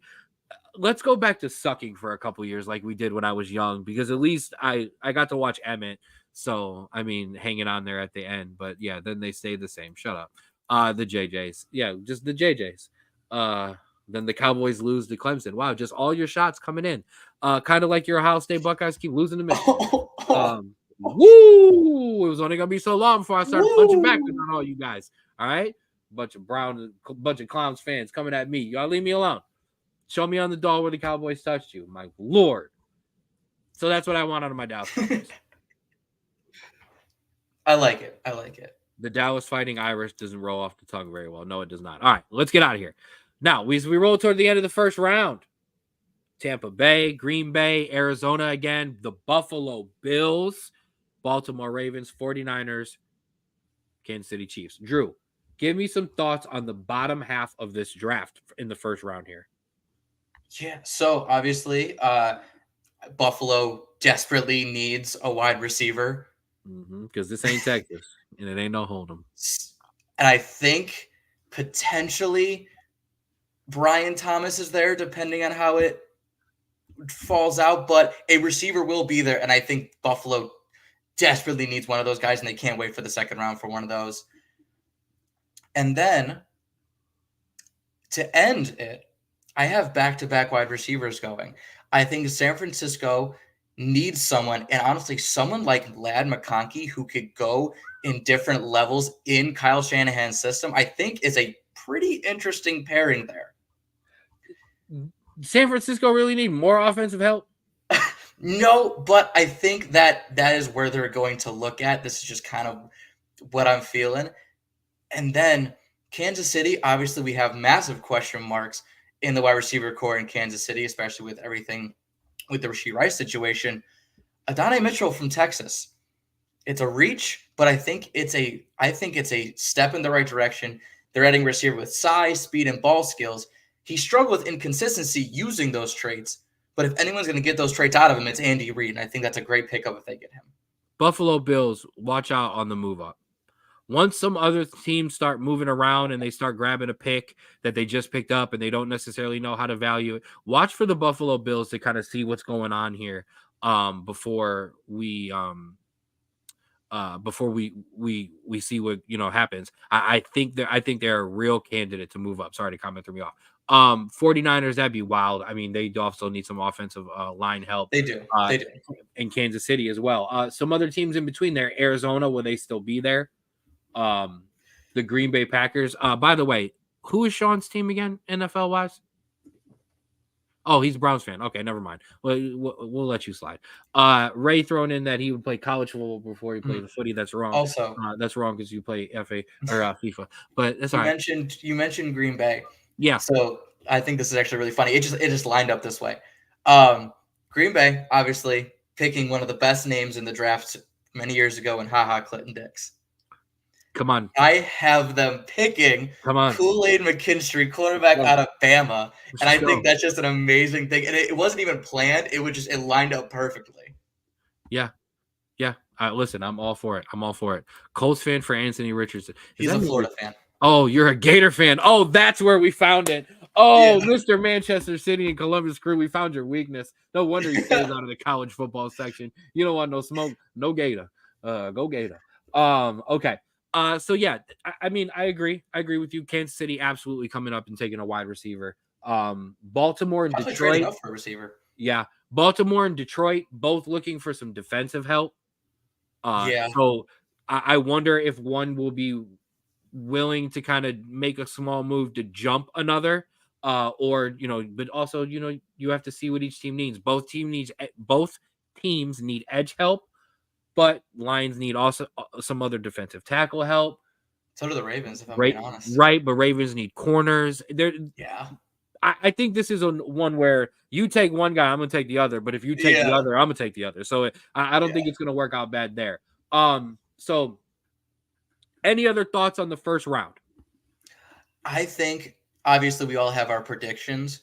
But like every other draft, one or two picks or one or two trades is going to mess everything up, and it's going to be a lot of fun to see because this is the draft to trade. There were a couple of the drafts where it's like, okay, we can kind of just stay where we're at. This is the draft to trade up for picks, and it's going to be fun to see the fallout afterwards, who panics and who keeps their plan in order and does what they need to do. 100%. 2 rings, because Nick said Kansas City don't care about receivers. Well, they do and they don't. And yes, they've had 2 rings since Hill won, but they won one with Hill. And man, it was a lot easier when they had Hill. And that's the other thing. It's been it's been weirdly quiet. And yes, Ravens. Good point by Ray. Hopefully Derek finally falls off for all your sake. Yes, in the AFC North there. Absolutely, you hope he does because I mean Baltimore is just kind of adding on defense. It looks like. However, watch out. They could be a sneaky potential if they want to move down into the second round for one of these teams who want a quarterback late in the first or want a wide receiver. You could see Baltimore move down in the first and pick up a defensive player and then still add an offensive weapon, which would be scary for all you guys in the AFC North. Two teams now, real quick. So before pump the brakes, Browns fans, you're going to have your own little minute here. Before we get to your team, because you're one of these teams, there are two other teams besides the Browns that don't have first-round picks. One of them being the Carolina Panthers and the other being the Houston Texans. But we're going to start with Carolina. Carolina has a lot of needs for a team that doesn't have a first-round pick. Yeah. However, it's a little harder to notice, they still have all the first picks in the other rounds, which is a good thing. Is this one of these we just kind of stay put, or do we see Carolina as the sneaky team that turns 2/5 and a third into all of a sudden they're in the first round taking one of these top wide receivers? They also have, like I said, the first pick in the second round. So while we think some of these top guys are going to go, Marvin Harrison Jr., Romo Dunze, all the both kids from LSU, Adonai Mitchell, Xavier, a couple of these guys are going to be available to start the second. So do we see Carolina potentially make a move, or is Carolina going to hold put and just collect? So if you're looking at your needs, right, wide receiver, you don't have enough capital to get the big guys, and you can wait until that first pick to get the guy you want. Edge, I think maybe, but I think there's enough guys in that second, third round that I think will be good for you. Center, I think very similar. Running back, you can wait as long as you want on running backs. Cornerback would be the only one that I think you could potentially do it, because it's going to be in the late first round with a bunch of these people that maybe don't like what they see. If you want to trade a second and a third or a second and 2/5 back into that first round and get a cornerback, if you were truly sold on one of these guys, that would be where I would do it. But any other position, I don't think that there's a need for it. Carolina, you screw this up. Teams aren't going to want to trade with you, and if they do trade with you, they're going to try to just take you to the woodshed. Yeah. Just make your picks. Best available guy at positional needs. Take advantage of those picks. This is the other team I wanted to talk about. This is nuts. Okay. Yeah. This Houston Texans team does not have a first round pick, but they've got, thanks Browns. Thanks Cleveland Browns. I was going to say, for all the ones that are going to make the joke, only one of those is from us. Hey, that's fine. I was going to make that joke, so I'll let it go. 2 second-round picks, 1 in the third, 2 in the fourth, 2 in the sixth, 2 in the seventh. I would take one of those 7s, one of those 6, one of those 4s potentially, and move up maybe into the third round again, maybe into the second, maybe even into the first. But if I'm Houston, just continue to just pick and draft well, because that's what they have done. Yeah. See, I would say when it comes to Houston, you have the base. You have your quarterback. You have a good running back. You have good receivers. Let's start building some depth here. Let's get this team as solid as possible, because you have the picks. Listen, if you go, okay, your first, second round picks and then a third round pick, you all right, we have our depth where we need, and now we want to just get best available to see what we do. Then you can start wheeling and dealing. But I think you stay strong for your first couple rounds and then see what you can play with afterwards. I don't disagree. Those 2 second round picks. Like I really wouldn't move them.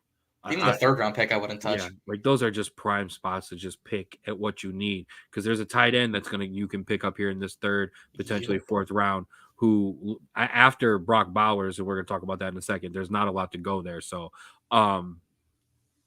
yeah, and I can see it. I can, like, that's what I said. I can see rounds, them. I can see them making a move on those picks. I 100% agree. Okay, the other team without a first round pick. Go ahead. You, comment section, have the floor. The 2024 Cleveland Browns War Room. You are on the clock. You have, and I'm scrolling down here to find you. You have, there you go. 1, 2, 3, 4, 5, 6 picks in this NFL draft. Your first being the second round, number 54. Drew, the rest of the comment sections, what do you want in the second round? Not my quarterback.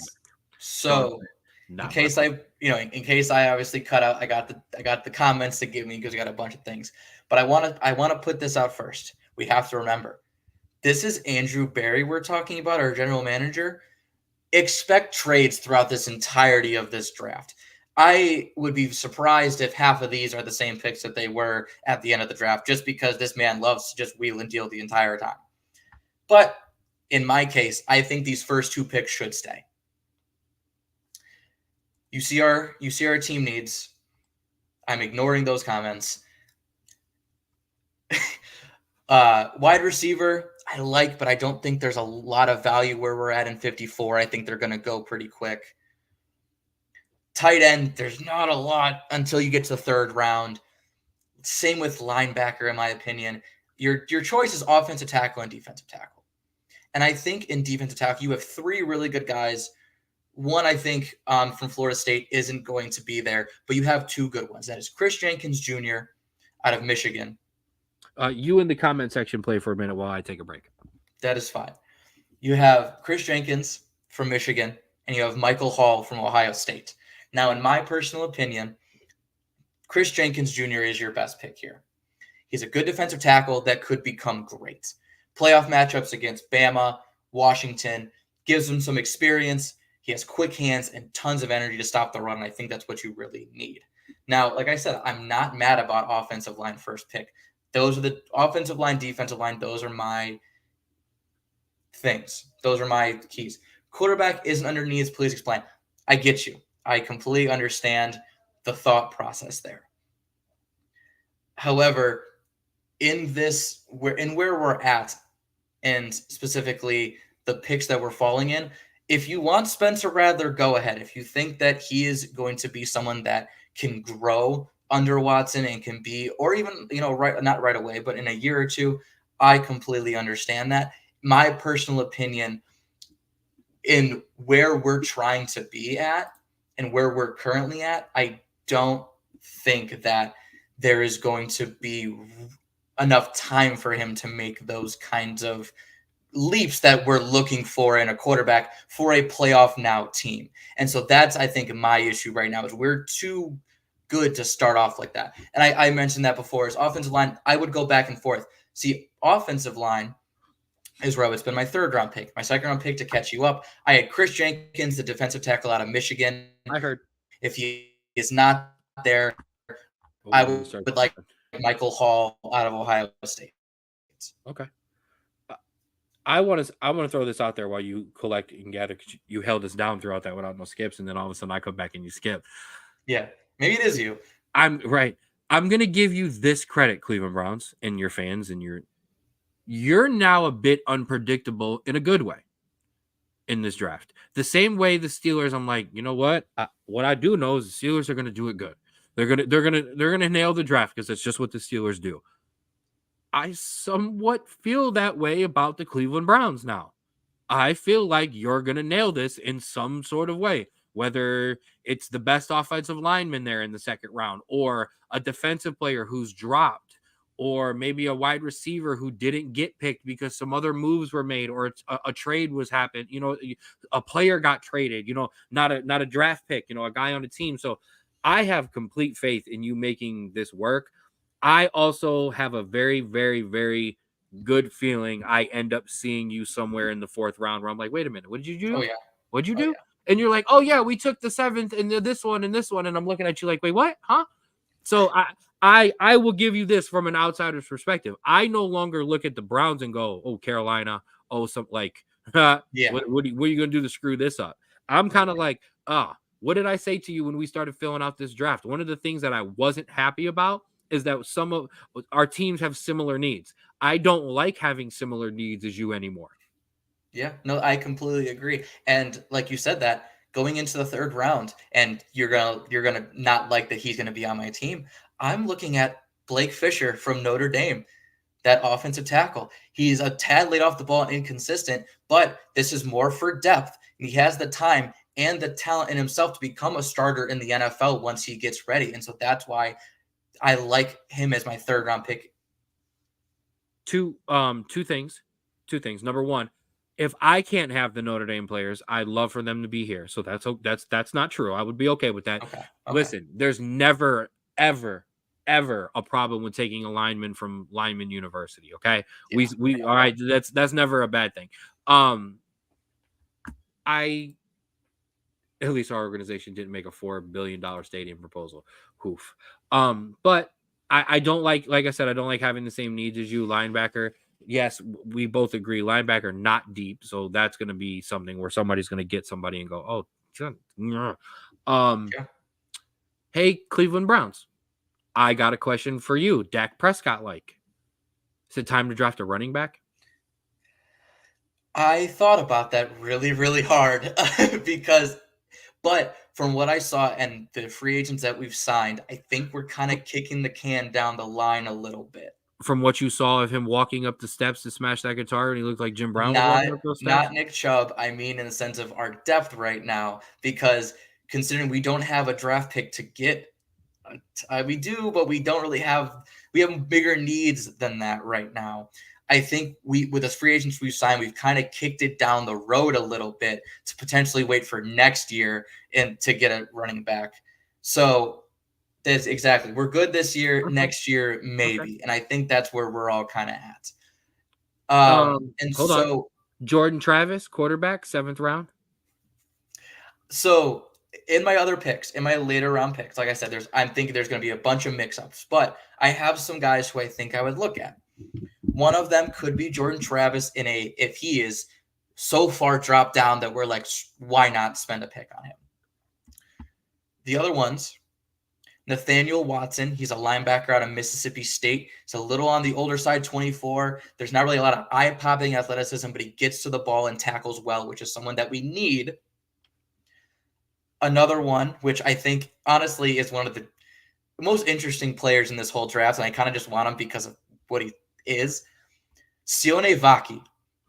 He is a safety out of Utah.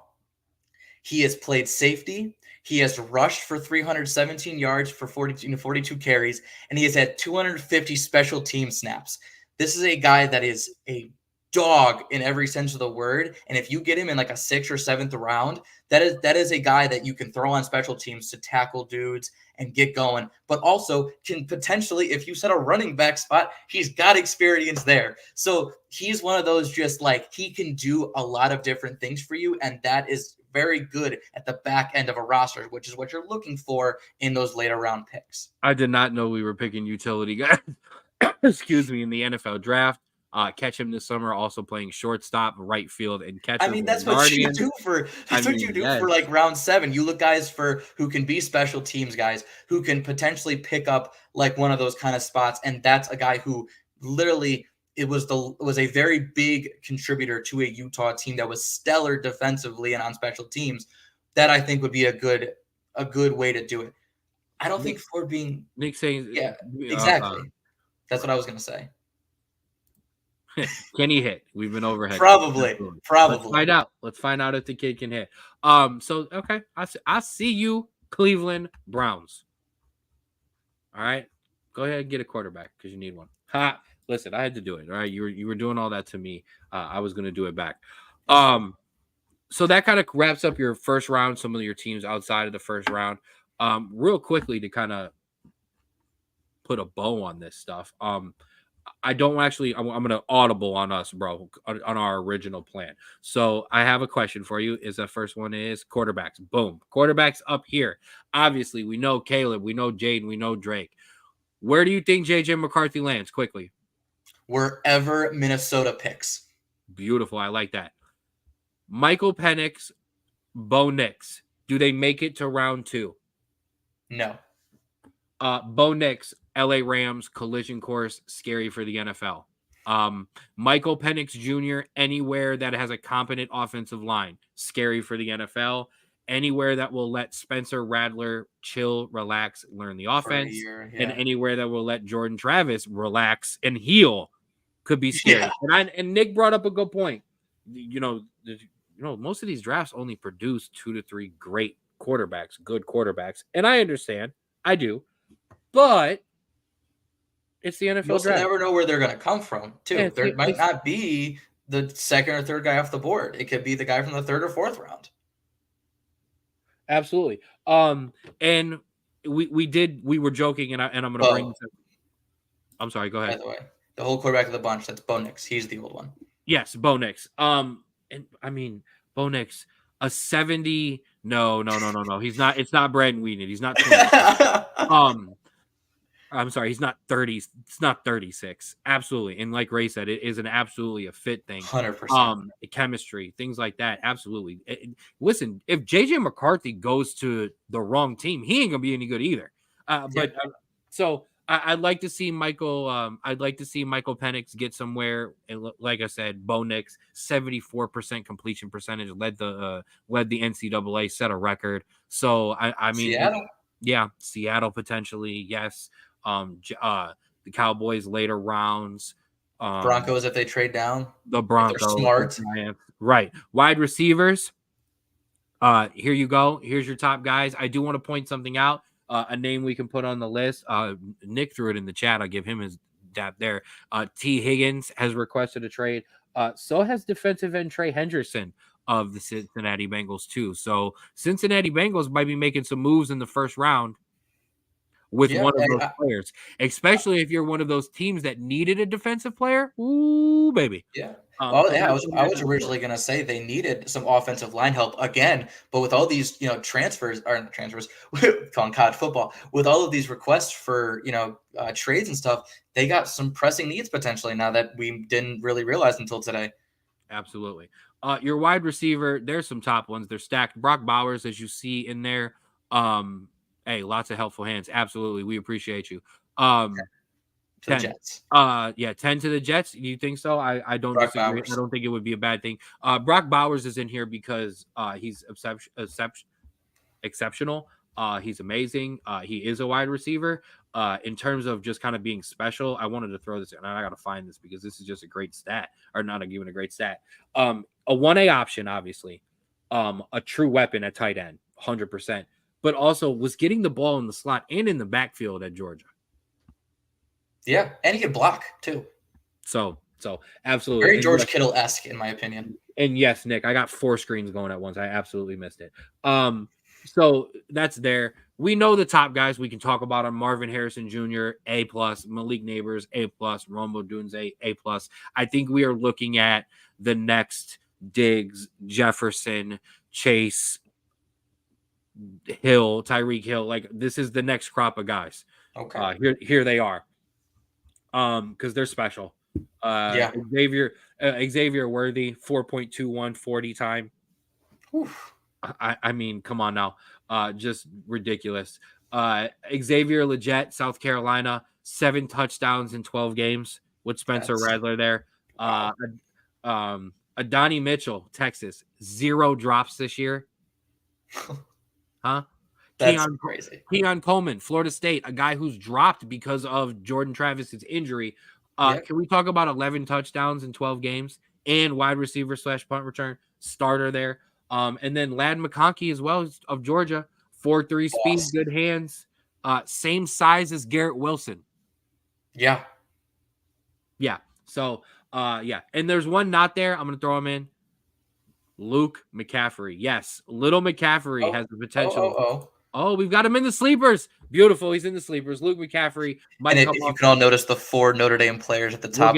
Someone sent me that list. We'll get there in a second. You jerk. So yeah, that's your wide receivers. Anybody? I mean, I pretty much covered them all, but you covered them all. I just think Ladd McConkey is getting a little bit of underratedness. I think he is a first-round talent that needs to be seriously looked at because I think he can get open in all 3 levels. And so I think that is one of those players that, like I said, that's why I had him with San Francisco, is because he can be used anywhere on the field. And that is exactly the kind of guy that Shanahan wants on his team. And so that's why I think more of a fit than a need, but I think it's really good. 100%. One of which visit? Cleveland Browns. Mm-hmm. A lot of the mocks have Ladd dropping into the second round, so it's also very possibly sitting there for you, Cleveland. Hit me with my defensive players list. Boom. There's your top guys. There's plenty. I'm not gonna lie, I invested a lot heavily in the offensive side of this draft. A lot of good guys though. Yes, there absolutely is. Alabama putting out talent as well. Quinyon Mitchell, the kid from Toledo, I absolutely love. He's going to go in the first round. Oh, So 100%. possibly is Cooper DeJean. Cooper DeJean is Mel Kiper Jr.'s #1 rated defensive back. Dude, he is in love with Cooper DeJean, man. Absolutely. A couple of, Leitu is completely unblockable. The kid from UCLA. Yeah. We talked about Quinyon Mitchell shooting up at the Senior Bowl. Oh, Terrion Arnold. Can we talk about 5 interceptions and 12 pass breakups? Led the SEC. Polished, like I think the polished cornerback here. And then I want to give some love to Jared Verse, the edge out of Florida State. Okay. Yes. And absolutely, Nick, you're right. That dude is a monster. He's professional. He's like a veteran presence there. One of just my favorite useless combine stats.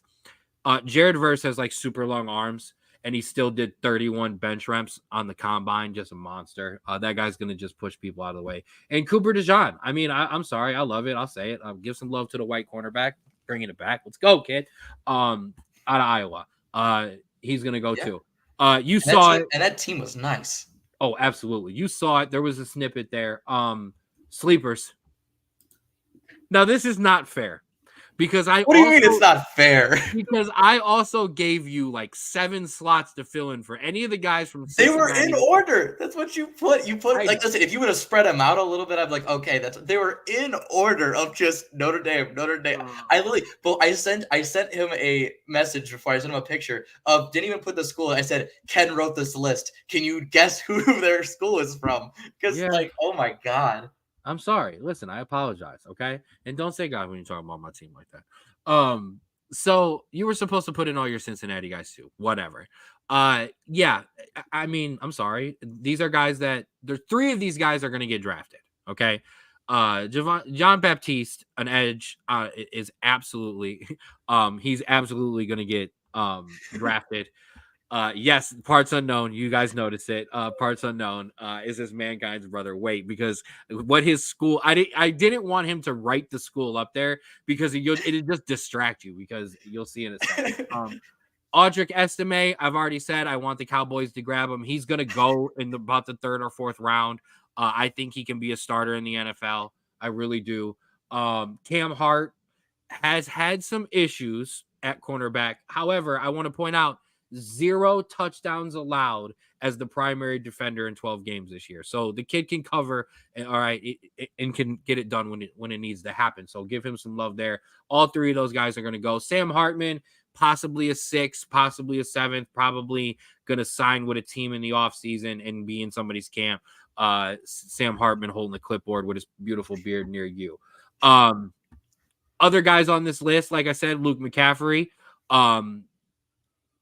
Blake Watson out of Memphis, a running back who I think is I'm going to say this. Fantasy, and I hate having this because there's like 5 people in our fantasy league in this group chat right now. This guy is all of a sudden week 8 going to be like, wait, who's starting? He had how many points last week? Who's got him? Pops? Damn it. So we'll go with there. Ben Sinnott. Keep an eye on that name. That is the 2nd best tight end in the draft. Okay, so we know everybody's going to get to know that name. All right. You go first. You go ahead and talk about your guy. All right. So, yeah, my first guy is Jawan Briggs. Now, there are a couple in there, but it is a longest of long shots that they're going to be drafted. Jawan Briggs has your best chance here. Jawan Briggs is a defensive tackle for Cincinnati. He was your senior. He was our super senior this year. He was a captain. Very, very undersized for his position, and that is why he is so far down. But his second effort to get to quarterbacks when he's rushing is absolutely phenomenal. He was a 2nd, 3rd, 4th effort guy on a lot of those plays.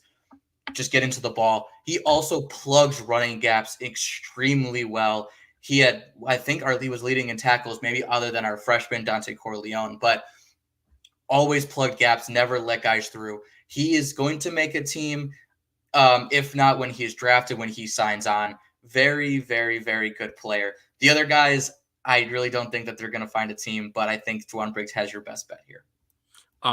I can't even get my. I'm having comment issues. There it is. This is officially a Homer show. Nick, I this has put been a one Homer guy show. in. I mean, come on now. I'm the one who's. We know He's got this. 4. I'm objective, but I'm absolutely going to shout out my guys. All right, Drake Rodriguez. Okay, why is his name up there? I am absolutely, and I'm giving full credit. This is 100% a shout out to Field Yates.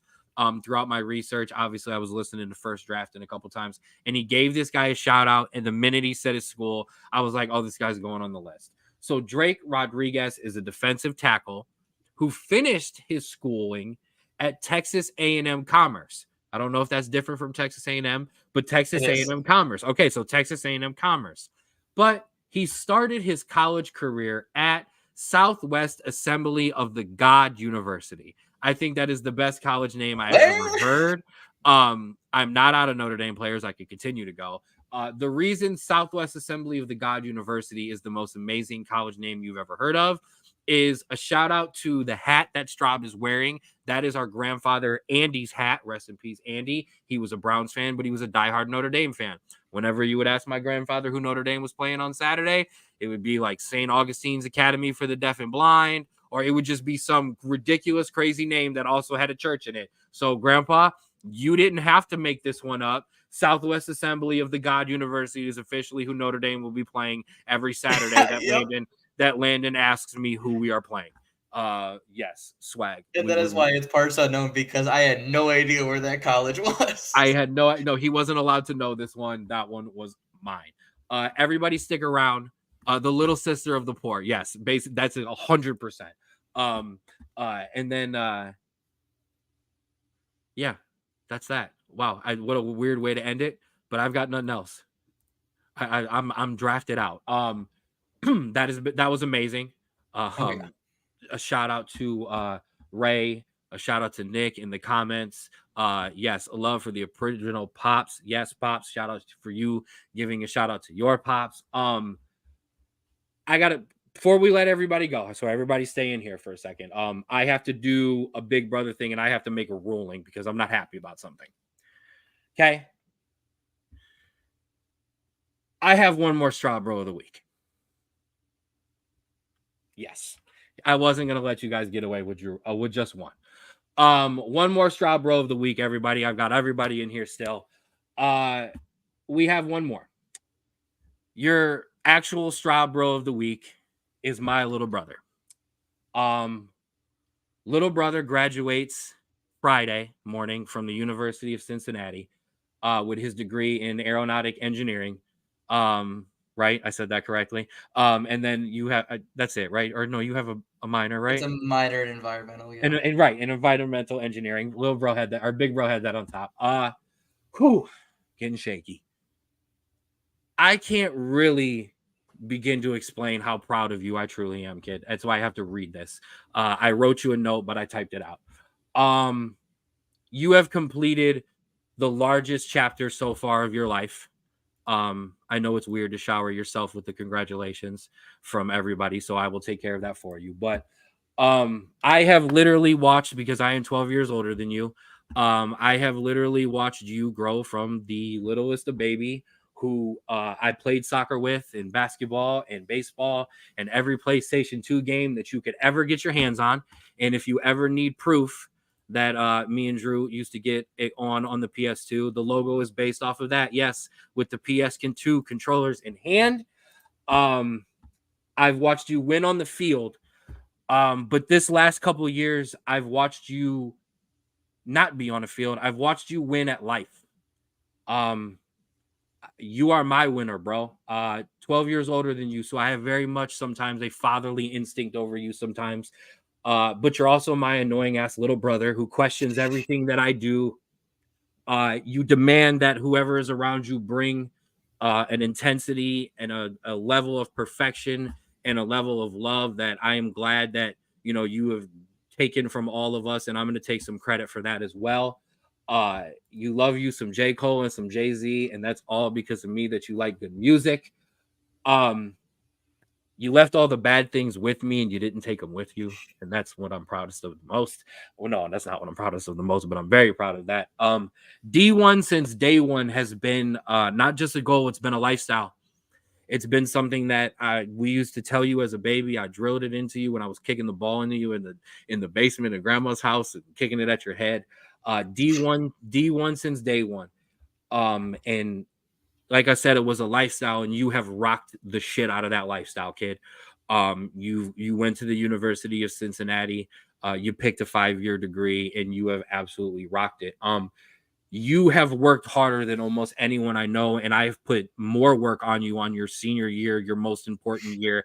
I have added this work to you, and you have just done nothing but just knock all of it out the park and be an outstanding person.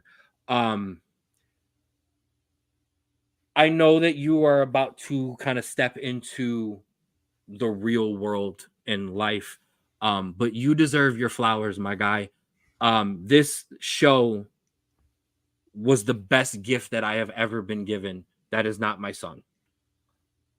The best and the happiest and the proudest thing that I could have done with this thing is gone into your room and shared it with my little brother. And it's really brought us closer. It's made our relationship grow up a bit.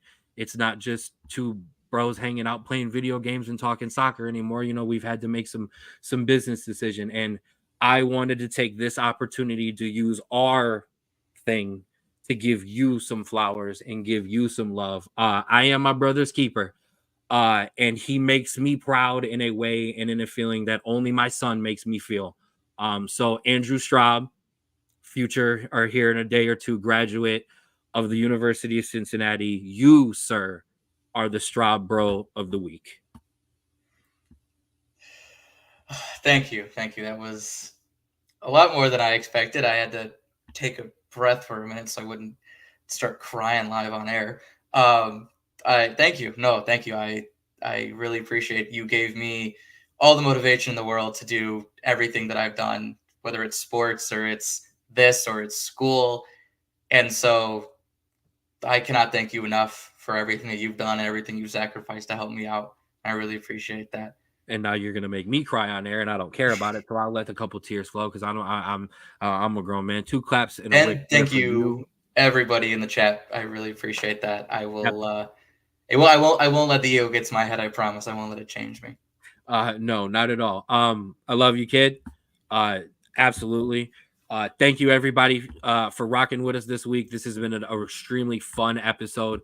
I want to give a big shout out to Rico McGee of the Rulers Minute, Mel of 4th and 15, and of here of the 216 Sports Network for joining us and getting in with us today. I'm going to fumble the whole end of the show now. That's okay. The 216 Sports Network, that's where you can find us all, Facebook and YouTube. Follow and like us on Facebook, like and subscribe on YouTube. That's where you can find the rest of the crew. None of my buttons are working right now, so that I'm gonna need your help big time, Drew. Boom, I got one in there. Nope, I don't. There it is. 4th and 15 with Mel and Smooth, the Jay Ridge Show, Rulers Minute with Rico McGee, Outside Interference, and the Straub Bros Sports Show. You can find the Straub Bros Sports Show everywhere. You can find us on TikTok at the SBSS. You can find us on X, Twitter at Straub Bros Sports. Told you, throwing this all over the place now. You can find us on Spotify, Straub Bros Sports Show. You can catch up on everything from the beginning. Catch our episodes of Crunch Time. Catch our football, footy related, strictly related issues. Episodes. United States Men's National Team. All of that. Also, shout out to KZ Productions for letting us be on your page. Sorry for fumbling in here. I got that one in good. My guy Austin at Create Your Own Wave Apparel. Create Your Own Wave at 2021 on Instagram. There's nothing else. We did the show Wednesday, obviously, because I will be leaving tomorrow to come see you in Cincinnati, sir. Straub Bro of the Week, Big Andrew. So, from Big Bro Ken, Little Bro Andrew, as always, love yours.